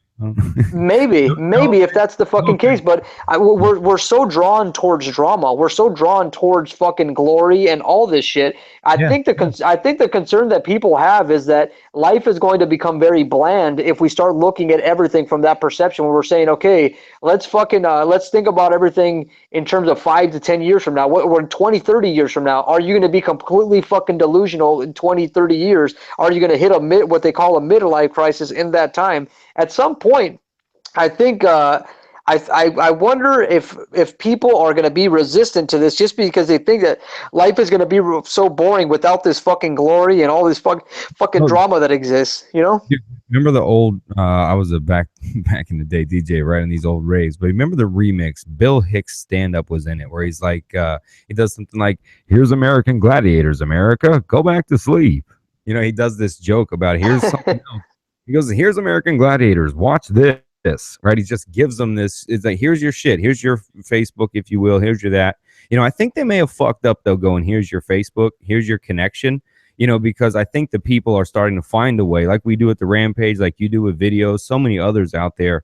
We are finding that way to use this tool or this distraction they gave us to kind of go, shit. I think they're figuring out how to use that tool we gave them to play with while we were over here stealing their money and country and killing their fucking world like we don't give a shit. They're hey, those monkeys are learning how to use the AK-47. Yep. Well, I think what it comes down to is that the people that were at the top aren't necessarily smart people. They're fucking dumb. They're really dumb. They just knew how to play the money game really well, but they didn't understand the implications of technology, clearly. I think they're ruthless. And I think they're stupid. Yeah, I think they're close to being, I think they know it's exposure time. So really they're on this hardcore press. You know what? Let's just get rich, burn it out, start another war if we can. Let's keep motherfuckers distracted. I think they know their time is up at some point. I just wonder how far that 1% is willing to go to hold on to the illusion of it, or how long we can last not paying attention to the illusion of it ourselves. You know what I mean? Well, I mean, one thing I'd like to even just start seeing is the statistics with the millennials, how much they're into like football and sports and everything. Because people from my generation, our generation, in high school, there's a drop in football registration, especially when that Will Smith movie came out, when they were really pushing all that concussion stuff. There was a drop in football, man, for sure, across some areas. That's fucking crazy because when I look at I'm living here in Seattle and I'm in downtown, so you get a lot of people that are probably around like 28 to about 45, 50 years old. You're getting that age range, and dude, you see the amount of fucking Seahawks jerseys out here. You're just like, oh dear God, like Seattle is an extremely progressive city, but my fucking God, are these people delusional with their goddamn sports? I mean, it's fucking insane. The NFL's growing, there's no doubt, but I mean, it's huge. It's a massive market, and I mean, hey, more power to them to a point. But for me, I compare it sometimes to, I compare it to the Rome, the Gladiator, the pit back then. When you say, look, who is in the Coliseum back then and who is in the Coliseum now, who's sitting in the, Yeah, of course. who's eating the grapes in the air conditioned in the box, looking down at who on the field. Who's really getting their heads bashed in, putting their bodies through fucking hell and torture for some glorious idea of holding a platinum football? I mean, I get it. I mean, look, I hate to bash football too, because there's positives in everything. So I can point that out. There's focus. There's other things, right? People come together. There's social connection. I love that part. The best part for me about football games, I went to one the other day. I realized I just talked to the two kids that were next to me the whole time. But the pre-party, the social connection of it, I like. You know, that part is kind of cool, kind of like 12 steps, right? The best part of it's the social connection. Yeah, of course. Everything's got its positivity. But what does trip me out sometimes, when I remember sitting there talking to this like genius 5-year-old kid, and I said, man, isn't that weird that that ball moved across a painted line that's really not usually there, and 60,000 people decided to scream at the top of their lungs? You know, this is something that I gotta throw in there. I mean, you know, like that's a pull. There's a Joe Rogan does a comedian bit kind of like that, but everyone fucking bites on everything I'm noticing on comedian stuff. But it's true. That's probably where I was seated and thought, but I was looking at it kind of going, that's really what we're doing. We're all screaming that our person does that. And it's kind of like, wait, shit. You know what I mean? I don't, it's hard for me not to go, yeah. So I love this. But you also have to consider, I mean, how many times do people get excited over trivial shit that's really not that big of a fucking deal anyway? Like the times that, like, I go to a restaurant and you see fucking, you know, people be like, yeah, woo, yeah, oh my, yeah. Everybody starts clapping, and I'll be around with my buddies kind of like sitting there quietly and shit like that, going like, I wonder if that motherfucker found the cure for cancer. I mean, they all seem so fucking excited, you know? They all seem so excited. But really, what were they doing? One of them was fucking chugging a fucking big-ass beer, and everybody was cheering him on. And you're just like... Now, I'm going to connect it out. So, remember, let's connect it. We said the millennials are just focusing on other shit, just trying not to pay attention to the truth that we're not telling them. Well, look what we're really teaching them, which is every Sunday, get painted up, or Saturday even. I don't care what sport it is. Any kind of focus sometimes, though, is get all dressed up and don't pay attention for a little bit on, you know, what's going on. I mean, it's like we kind of still do the same thing. I think I mispronounced a fact the other day that the average American has 33 alcoholic drinks a week, right? So... my God. Right. So when you take that sort of intoxication on, whether it's a Sunday, are you fucking 33 alcoholic drinks a week? Yeah, man. That's what we're That's averaging. not the, hold on. They wouldn't classify that as alcoholism. Well, listen, alcoholism classifies. Hold on. Adam, 33 alcoholic drinks per week is not alcoholism. Motherfucker, are you joking me? Well, listen, I'm going to give you the DSM. Here's the replication, what they would tell you professionally, which is to classify as addiction now, it has to truly affect your biopsychosocial, which means your biological has to be severely or disruptive in its function. Your mental then has to be so connected where it's not normalizing in your behavior or your relationships or career. And then your social aspect is affected. Well, I would tell you most. Hold on. So that's how they classify addiction. This is really how they classify it. Well, for the most part, I'm summing up a kind of a criterion of through a DSM, but for the most part, get the fuck out of here. You're literally saying that because you become maladjusted to the society, you are now become an addict. Because you're not fitting into the norms of society, you are now a fucking addict. But you're fucking pounding 33 alcoholic beverages per week, and that's not fucking alcoholism? I'm just telling you, man. People say, what the fuck? But here, get it. Ready? I'm going to connect this. But think about it. It has to affect your biopsychosocial. Look, we already know everything socially in this culture is centered around what? Money. Alcohol. So yeah, of course. Alcohol, of course. You go to the party, you go to the club, you go to the event, you go to the wedding, you go to the open bar, you go to the fight, you go to the thing, you beer, but you drink. It's alcohol consumption. So, I mean, it's celebratory or it's celebration. Like, I'm sorry, celebratory. That's funny. But it's this it's all celebrated that way, right? We use alcohol to celebrate on celebrations at multiple occasions. I mean, this is what it's surrounded as. So our social is not affected. Our social, in fact, Naudi, is enhanced by the use of this drug. So that's a good thing, right? That's why I said about the football, right? So yeah, I don't agree with that shit, but yeah, go ahead. I'm just giving you the DSM. Yeah, of course, of course, of course. You're right. So, I mean, classifying that as addiction would be no, but effectiveness to your bio. What does 33 drinks a week affect to your biology or your development? Oh my God. That is just fucking 33 alcoholic beverages a week. What the fuck, man? I can't, because I don't read any of this shit. I'm not a reader. I'm in the goddamn gym. Are you fucking, so you're telling me based upon what's reasonable, what's intelligent, right? If we fucking, let's say that's close to fucking 6 alcoholic beverages per day, right? What the fuck? 6 times, what is it? What the hell would that be? What is it? So you're 7 close or to. You want to do easy math, man. You want the exact decimal. We can pull that. I'm just shit up. so spellbound. I can't even do math right now. I'm so fucked in the head. I'm 33 drinks per fucking week, and people are bashing on marijuana. What the fuck? Are you fucking what? Bro, what world are we fucking living in? Are people this fucking stupid? Oh my fucking lord! What? Look, Oh my god! You gotta be fucking kidding me! You got hold on, Adam. And how many of these motherfuckers are on some kind of pharmaceutical medication? I know you gotta have some data on this shit. How many motherfuckers are on pharmaceutical prescription medication on top of the 33 drinks per week? okay, 40% of America takes a pill in the morning, and 60% takes a pill to go to sleep at night. Oh my fucking god! You gotta be fucking kidding me! And they're drinking the goddamn alcohol. Well, look, when you divide it over 7 days, you're looking How many? Hold on. How many? What's the percentage of people who smoke? what, cigarettes or marijuana? Marijuana is irrelevant. Marijuana is not a fucking drug, but you were fucking cigarettes. I don't know. I don't know those stats offhand. But this one, if you really break it down though, at 4.7 per day, that's not really where you're looking at. What you see more in America, God, I gotta find the article. I'll link it. Yeah, but hold on. How about how many people are on Tylenol or fucking aspirin or something along those lines? Like, are there any statistics on top with that shit? I'm sure that's out there. You know, there's proof saying that Tylenol is bad, ibuprofen over time is bad. But no, what I'm pointing out is what the country does, what we really focus on, though. The rest of the article explains that it's more on the binge drink type. It's not 4.7 drinks a day. What it ends up being is 4 days with no drinking, Friday, Saturday, Sunday, hardcore binge drinking at the football game, at the barbecue. Yeah, for sure. Right. So you're looking at the average really on a 4-day intake. So forget 7 days. You're really talking on a 4-day intake of 33, but that's the average week. Which is probably even more fucking damaging.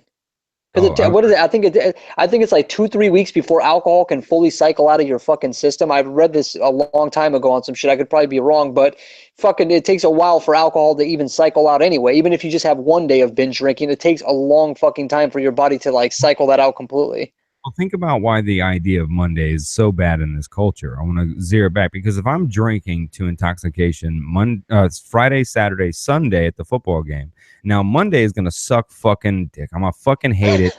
I'm going to burn gas because it's not a hangover you're experiencing. What you're actually experiencing is called withdrawal. There's no such thing as a fucking hangover because alcohol leaves your system so quickly, though. When you drink it and ingest it in high levels, you get drunk, and then all of a sudden you go to sleep and it drains out. You wake up the next day. This is why the hair of the dog, the cure for a hangover is another beer. Well, what's the cure for fucking withdrawals?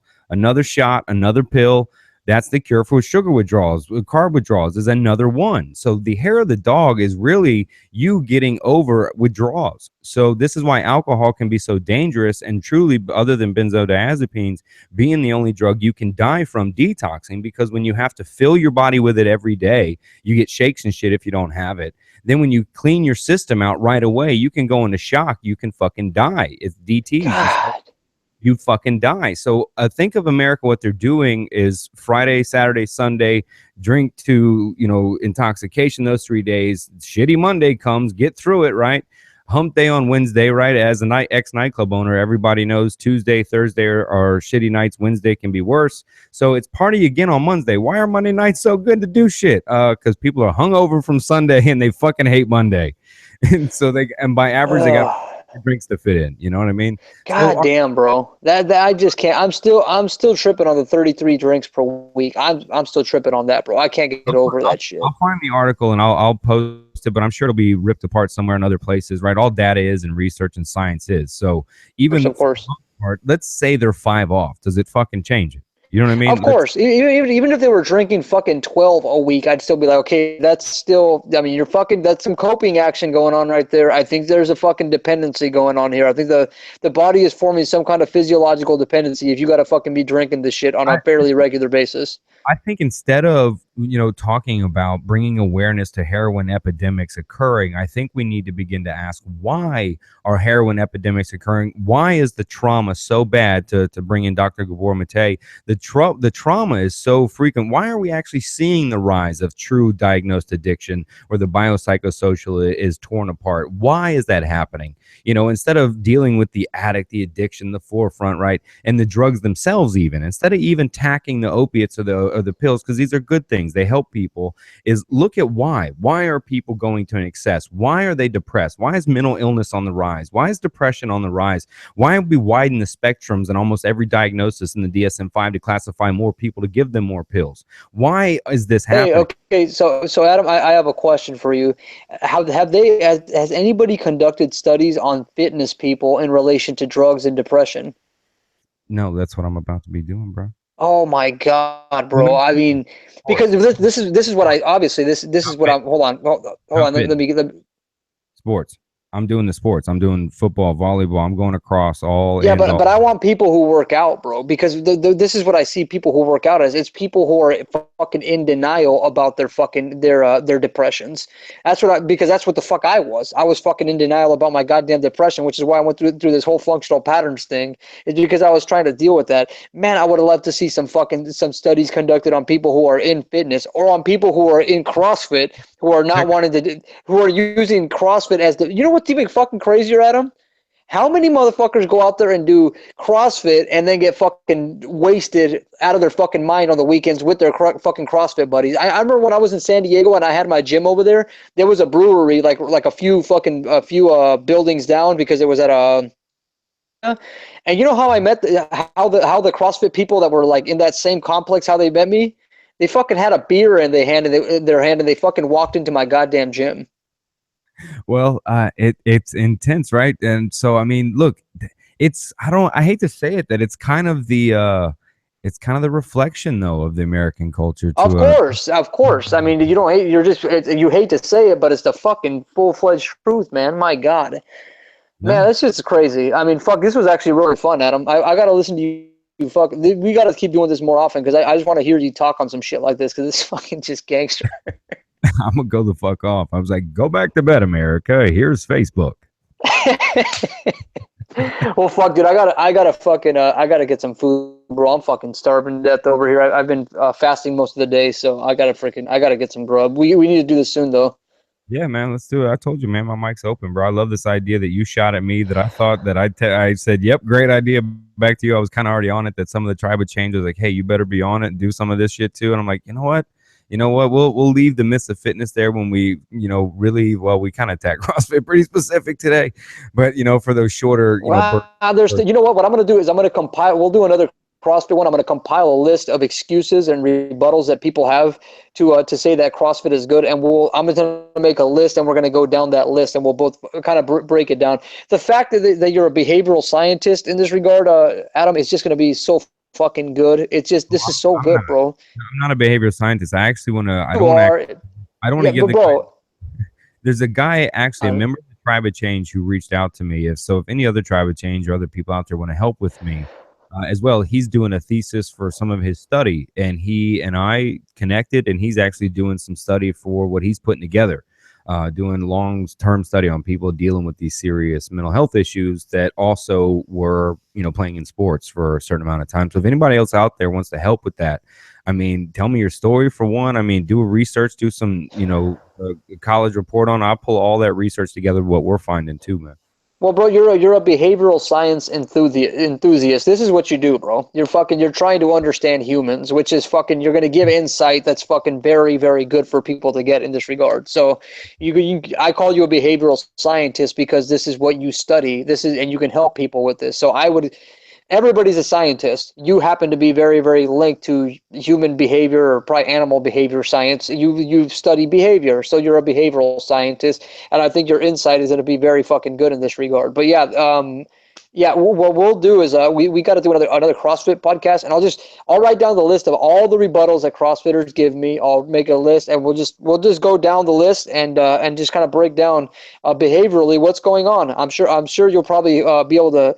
Just based on what I heard in this podcast, I'm sure you'll be able to give a good analysis of what's actually going on with these people's behavior. And within time, I think I may have to put you on. We may have to do a little podcast maybe on my YouTube channel with regard to this, because I think it would be very fascinating for people to get this kind of perspective on that, and that would probably gain a lot of steam. So we'll have to be doing some things like that. I appreciate it. I'm sitting here realizing, staring at my notebook where it says The Killing Fields, that actually nowhere, I just really announced that book then. No, I mean, I never said that title, that The Killing Fields, Athletes' Depression. That book is coming out May next year, man. That's the grind on this book, dude. Any help pushing that? Oh, I think athletes need to hear it, you know what I mean? Because they're not going to reach out for help. You know what I'm saying? They're it's not athletes, more the majority of society needs to hear it and say, you know what, we got to stop glamorizing athletics so fucking much. I mean, how many scientists are out there doing real science, trying to really solve problems, and how many of them get the glamour? I mean, the guys that should be getting laid in high school are the fucking nerds. Let's just be real here. The guys who are getting fucking A's in physics and all this shit when they're in high school and college, these are the guys that should be having all the orgies and all this kind of stuff, because they're the ones that actually deserve this shit. So it's like, You're a fucking dog. shouldn't be these fucking jocks. I'm sorry, but when you look at it relative to real value, fucking athletes provide nothing. You could wipe out every fucking athlete on this goddamn planet, right? And wipe out every fucking one of them that has nothing to do with the field of science, and you could wipe out 100 of our top scientific people, 100 of our top innovators on this fucking planet, and the entire structure of society would fucking crumble. I mean, this is it needs to be fucking clear. That would be called a redistribution of wealth, my friend. What That's do you what would mean? happen if you took all the athletes that were performing at a certain level, making all that money for performing these. I mean, they beat you up, man. It's a life. They do provide entertainment, you know, but that Of course, they are the fucking the power structures distraction. That's what the fuck it is. But it's like, if we could go out this, again, I'm very very interested at the, I mean, basic level. I mean, I could probably elaborate it with more language, but I'm very interested in this facet of this conversation, because I've had this conversation with so many fucking people who are like, well, what about athletes? Well, what about athletes? What about increasing their performance? And I'm like, God, why do I have to address this stupid fucking question with all these idiots? It's like, if you improve biomechanics, you improve athletic abilities, but who gives a you know shit? why? Who You know fucking why? gives a shit? You know why? Because, like I said, in the last myth, because they're handicapped with a mental health diagnosis that has not been Of pointed out course. until I did, called athletes depression, dubbed by me what existed, what it really is, and before ESPN steals my shit again. And I'm telling you that's why. Remember, you're dealing with mentally handicapped, not retarded, not autism. You're dealing with actual mentally handicapped social structure around them. And their etiology, my brother, has developed them from a gladiator grunt, push forward, take no prisoners, but my performance is who I am. So hold on. So you're telling me that people that think they're fucking alpha and they're like, raw, I got control of my fucking reality. You're telling me that these people are actually handicapped, and they should be treated like medically by some kind of a mental health professional. What I'm saying is, due to the lack of personal awareness, that what I'm saying is the potential of a development that looks like those cycles I explained. That's what you're dealing with. You're dealing with that. So it's kind Of of like, course, I know. I get what you're saying, but I'm sure if we were off the fucking podcast, you'd probably tell it to me in a little bit more raw fashion. But I get what you're saying it responsibly, bro. You're saying it responsibly. I get what you're saying, but this is a very high on my interest list right here. Is the denouncing of sports, and eventually, Adam, I'm going to transition out of the training realm, and I'm going to go into the documentary filmmaking realm. And we may have to start talking within regard to this one, because this is American, or just sports worldwide are going to be one that I want to cover. And this is one thing that I want to slam like no fucking anybody's business. And I want to start putting physicists and robotics engineers and all these fucking people. I want to put them on the pedestal and start taking these athletes that are doing literally fucking nothing for society, and maybe just put them right to where they fucking belong. And yep, at least be humble in that regard, because let's just be real here, man. I think this, yep. because that's all I know how to fucking be is, come on, dude. Who's really putting the contributions in society?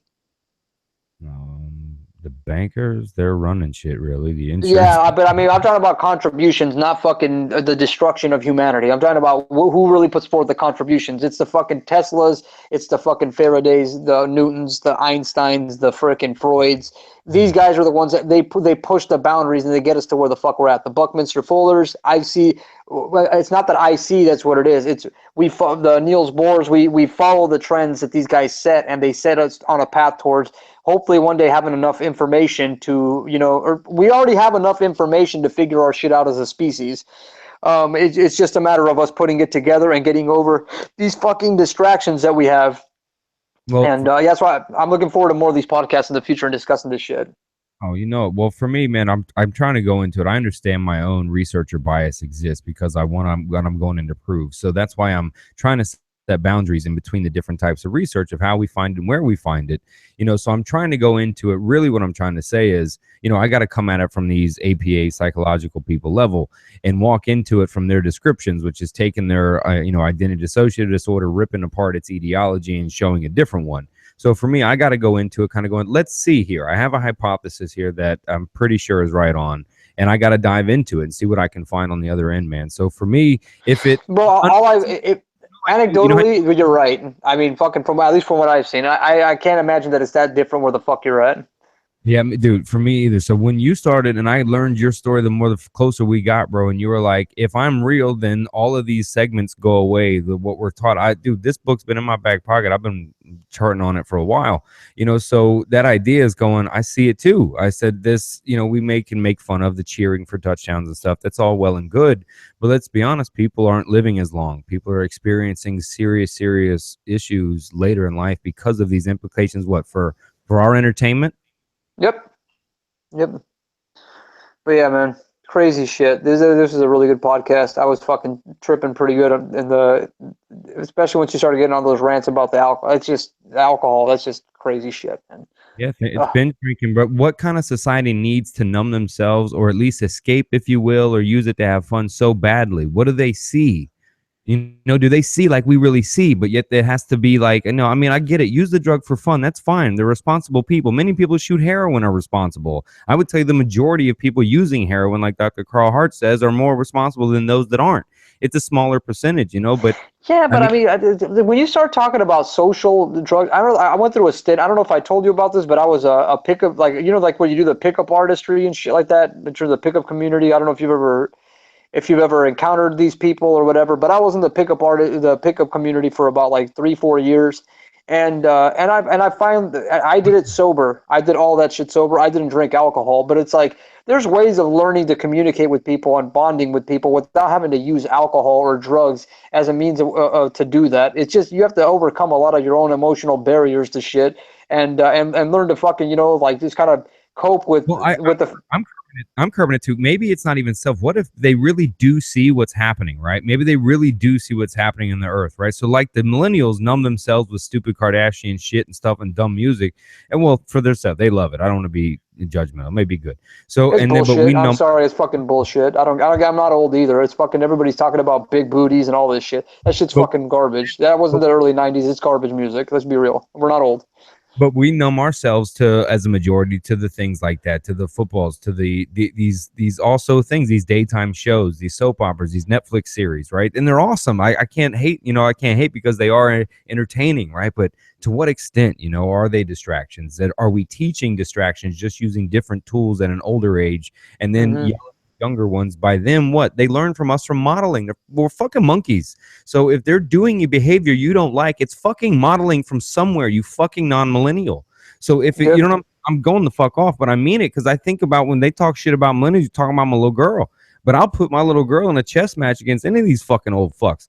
The truth is they really are smart, but if you're so mad about them, not you personally, I use the word GU. If GU is so mad, the general you, quote that trademark GU, if you GU the public so fucking bad, then well, you're the one teaching them the environment. You're giving them the tools. You're allowing the education system. You're allowing the entertainment. You're doing that. So don't attack a fucking kid. You know what I mean? And you made them bash their heads together. You told them they weren't shit if they didn't make an A. You told them they were performing terribly if they didn't fucking score a touchdown. You know what I mean? This is or spike a ball or lift to the wrestlers, those weightlifters, right? If you didn't meet these So goals, hold on. So you're into the field of cognitive science, right, Adam? So tell me this: are there others? apparently. Oh, so hold on. So how many people are discussing this in the field of cognitive science? Like, I'm just curious. Maybe there's other people that are doing this, but are there really that many people covering this kind of shit? They can't, because the academia that they pull from is tied to the money that keeps the school going, Ah, and the students that have to give them the good credit to be able to stay at the college, to promote high capacity, to get more government loans because the graduation rate is higher. And the schools, the clubs, there's so much money in club baseball, club volleyball. It's so infected. You cannot attack it. You can't. It's I'm too so much. surprised. It's just so surprising, bro. I mean, I wasn't expecting that to be the answer. Of course, I'm being fucking sarcastic. Jesus, bro, what the fuck, man? Dude, like I said, when I left Rogan, I was fired from both my jobs. You can't say this shit. Read a mental health counselor who's employed at a place that they don't own and read their posts. See if it's anything but yet copied and pasted from Oprah. No offense. Oprah's like very VP'd and PC correct posts. You know what I'm Yeah, saying? she's full of shit.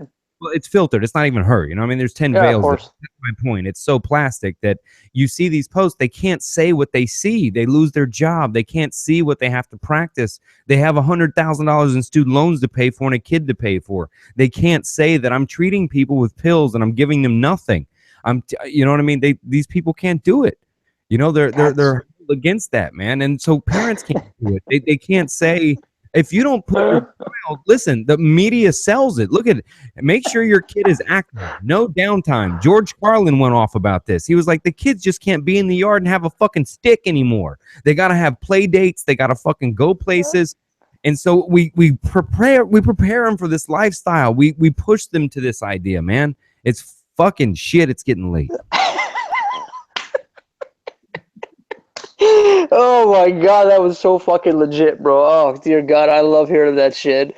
Oh my God, bro, that was a fucking, as you say, a cognitive rampage, right? Jesus tits, that was good, bro. Fuck, that's good shit, bro. That's good medicine. I'm hoping the fucking people that are watching this are appreciating this shit. Of course, I'm hoping you guys fucking share this. Good Lord, what the fuck, man?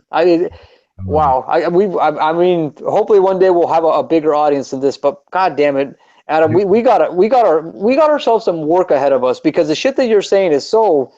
I mean, it's literally digging deep at every small penis complex having motherfucker that's out there, bro. I mean, you know what I mean? It's digging at every loose vagina fearing woman that's out there. I have more of a chance to be assassinated by the Killing Fields Athletes Depression book than I do chemical incarceration that's denouncing the multi-gazillion dollars going into addiction treatment right now. Motherfuckers getting gazillions right now. Motherfuckers going, take this pill instead. Take this pill instead. I mean, they're getting rich off of it. And that didn't murder me. Now, at least they haven't tried. But the athlete's depression hits, man. That's the point, though. Man, we're going to go off. That I'm going to need other athletes, man, to step up and say, yeah, you know what? I experienced that. They did diagnose me as ADHD early, that later became bipolar. They did diagnose with this. I did experience these different types of experiences. Yeah, man, but I guess you're going to have to get these athletes when they are a little bit older and they've realized, life is kind of a fucking sham. And I think you're going to have to get some people that are really fucking, I know some people. I know some people that are in the NFL that are fucking retired. They might be willing to fucking admit to some of this shit. I know fucking fighters. I know some people. I'll see if I can find some people. Dude, this could mean a high school wrestler that wrestled 9th and 10th and never did again. I believe, my hypothesis is the implication will be the same. No matter what, if you played 1 year of high school sport or you played all the way to the NFL, I'm saying you have just about the same increase in percentage of severe affective mental illness down the line. I'm saying it's the same. I don't care if you played college or if you played 10 years in the pros or if you played fucking... Of course, it's your perception of the experience. If you felt like the high school playing was fucking pretty much the NFL, you're going to treat it just like if it was the NFL. It's the same shit. It's just on a different level, and your perception of it pretty much determines how much you place value on your success in that regard. Yeah, we'll see, man. It's a long road. So to keep everybody up to date, Hacking Motivation, actually, which is we took his textbook of motivation, the science of fucking motivation, real fucking science. and we streamline his textbook to this short, very 100 hack type book of here's the actual science of motivation. That comes out in December. Chemical Incarceration book drops in February. We finish up the movie in March to release in May. At the same time, I'm dropping the Killing Fields Athlete's Depression. Awesome. I can't wait to see all that shit. Boom, boom. We sticking and moving. We sticking and moving. Right? We in the clinch. We in the clinch. We getting it done. Hell yeah, dude. Well, fuck, man, I'm fucking starving over here. It's like fucking, it's hard for me to fucking, I'm still functioning. I'm fairly coherent, but I need to get some food, brother. But we'll do this again. I'm sure we'll do it very soon, probably. Yeah, man. Tomorrow, actually, I probably have, you ever heard of Adam, was it Kokesh? Adam Kokesh? It's Adam, he got arrested. He stages these things to show how shitty the Constitution enforcement and legal action is. He got arrested for dancing on a Capitol amusement area. Like he does some, he's pretty out there, man, in the community activist stuff, dude. This dude's coming on tomorrow. He'll be on tomorrow. That'll be something to tune into. I'll definitely be checking that out. No, this is open, man. So Functional Rampage anytime, dude. You know what I like is I finally got that little Rampage buddy that's gonna hit me one day on a Thursday at like 7, 8 o'clock at night and go, hey, dude, I gotta fucking let's roll. And I'm gonna be like, let's ride, man. Hell yeah, dude. That's what it's all about, dog. We'll like I said, I'm gonna be tuning in, and if fucking just holler at me. I'm sure we'll be thinking of things as we move along. There's plenty to talk about. I know that for sure. Well, dude, we talked about on the Myth Show, and we talked about it, or I posted about the Tribe of Change show. What I'd like to do is just implement, because I don't want to do separate shows anymore. So that Tribe of Change show stuff I was talking about, what I'd like to do is anytime we do a Functional Rampage is really bring somebody on to join us from the Tribe of Change. So whether it's a FP member or a Tribe of Change person, just somebody that is really active on the page, that's dropping some knowledge bombs, you know, that's doing some shit, really bring them on from the Tribe of Change and let them throw down with us in this cycle of rampages that we do. I'm down. I'm totally, that just sounds fun. I'm down for that, for sure. Oh, fucking, I love it, man. So hit me up next time you're ready, functionally rampage, dude. For sure. Let's do it. We'll do it maybe later this week or some shit. Dude, hit the button, bro. I'm on Go Time 24. It's like the red button, man. You hit that shit, back signal comes on, man. I roll up, dude. It's fucking on. Hell yeah, dog. All right, brother. We'll be talking soon, brother. All right, man. Love you, man. Likewise, bro. Take care, man.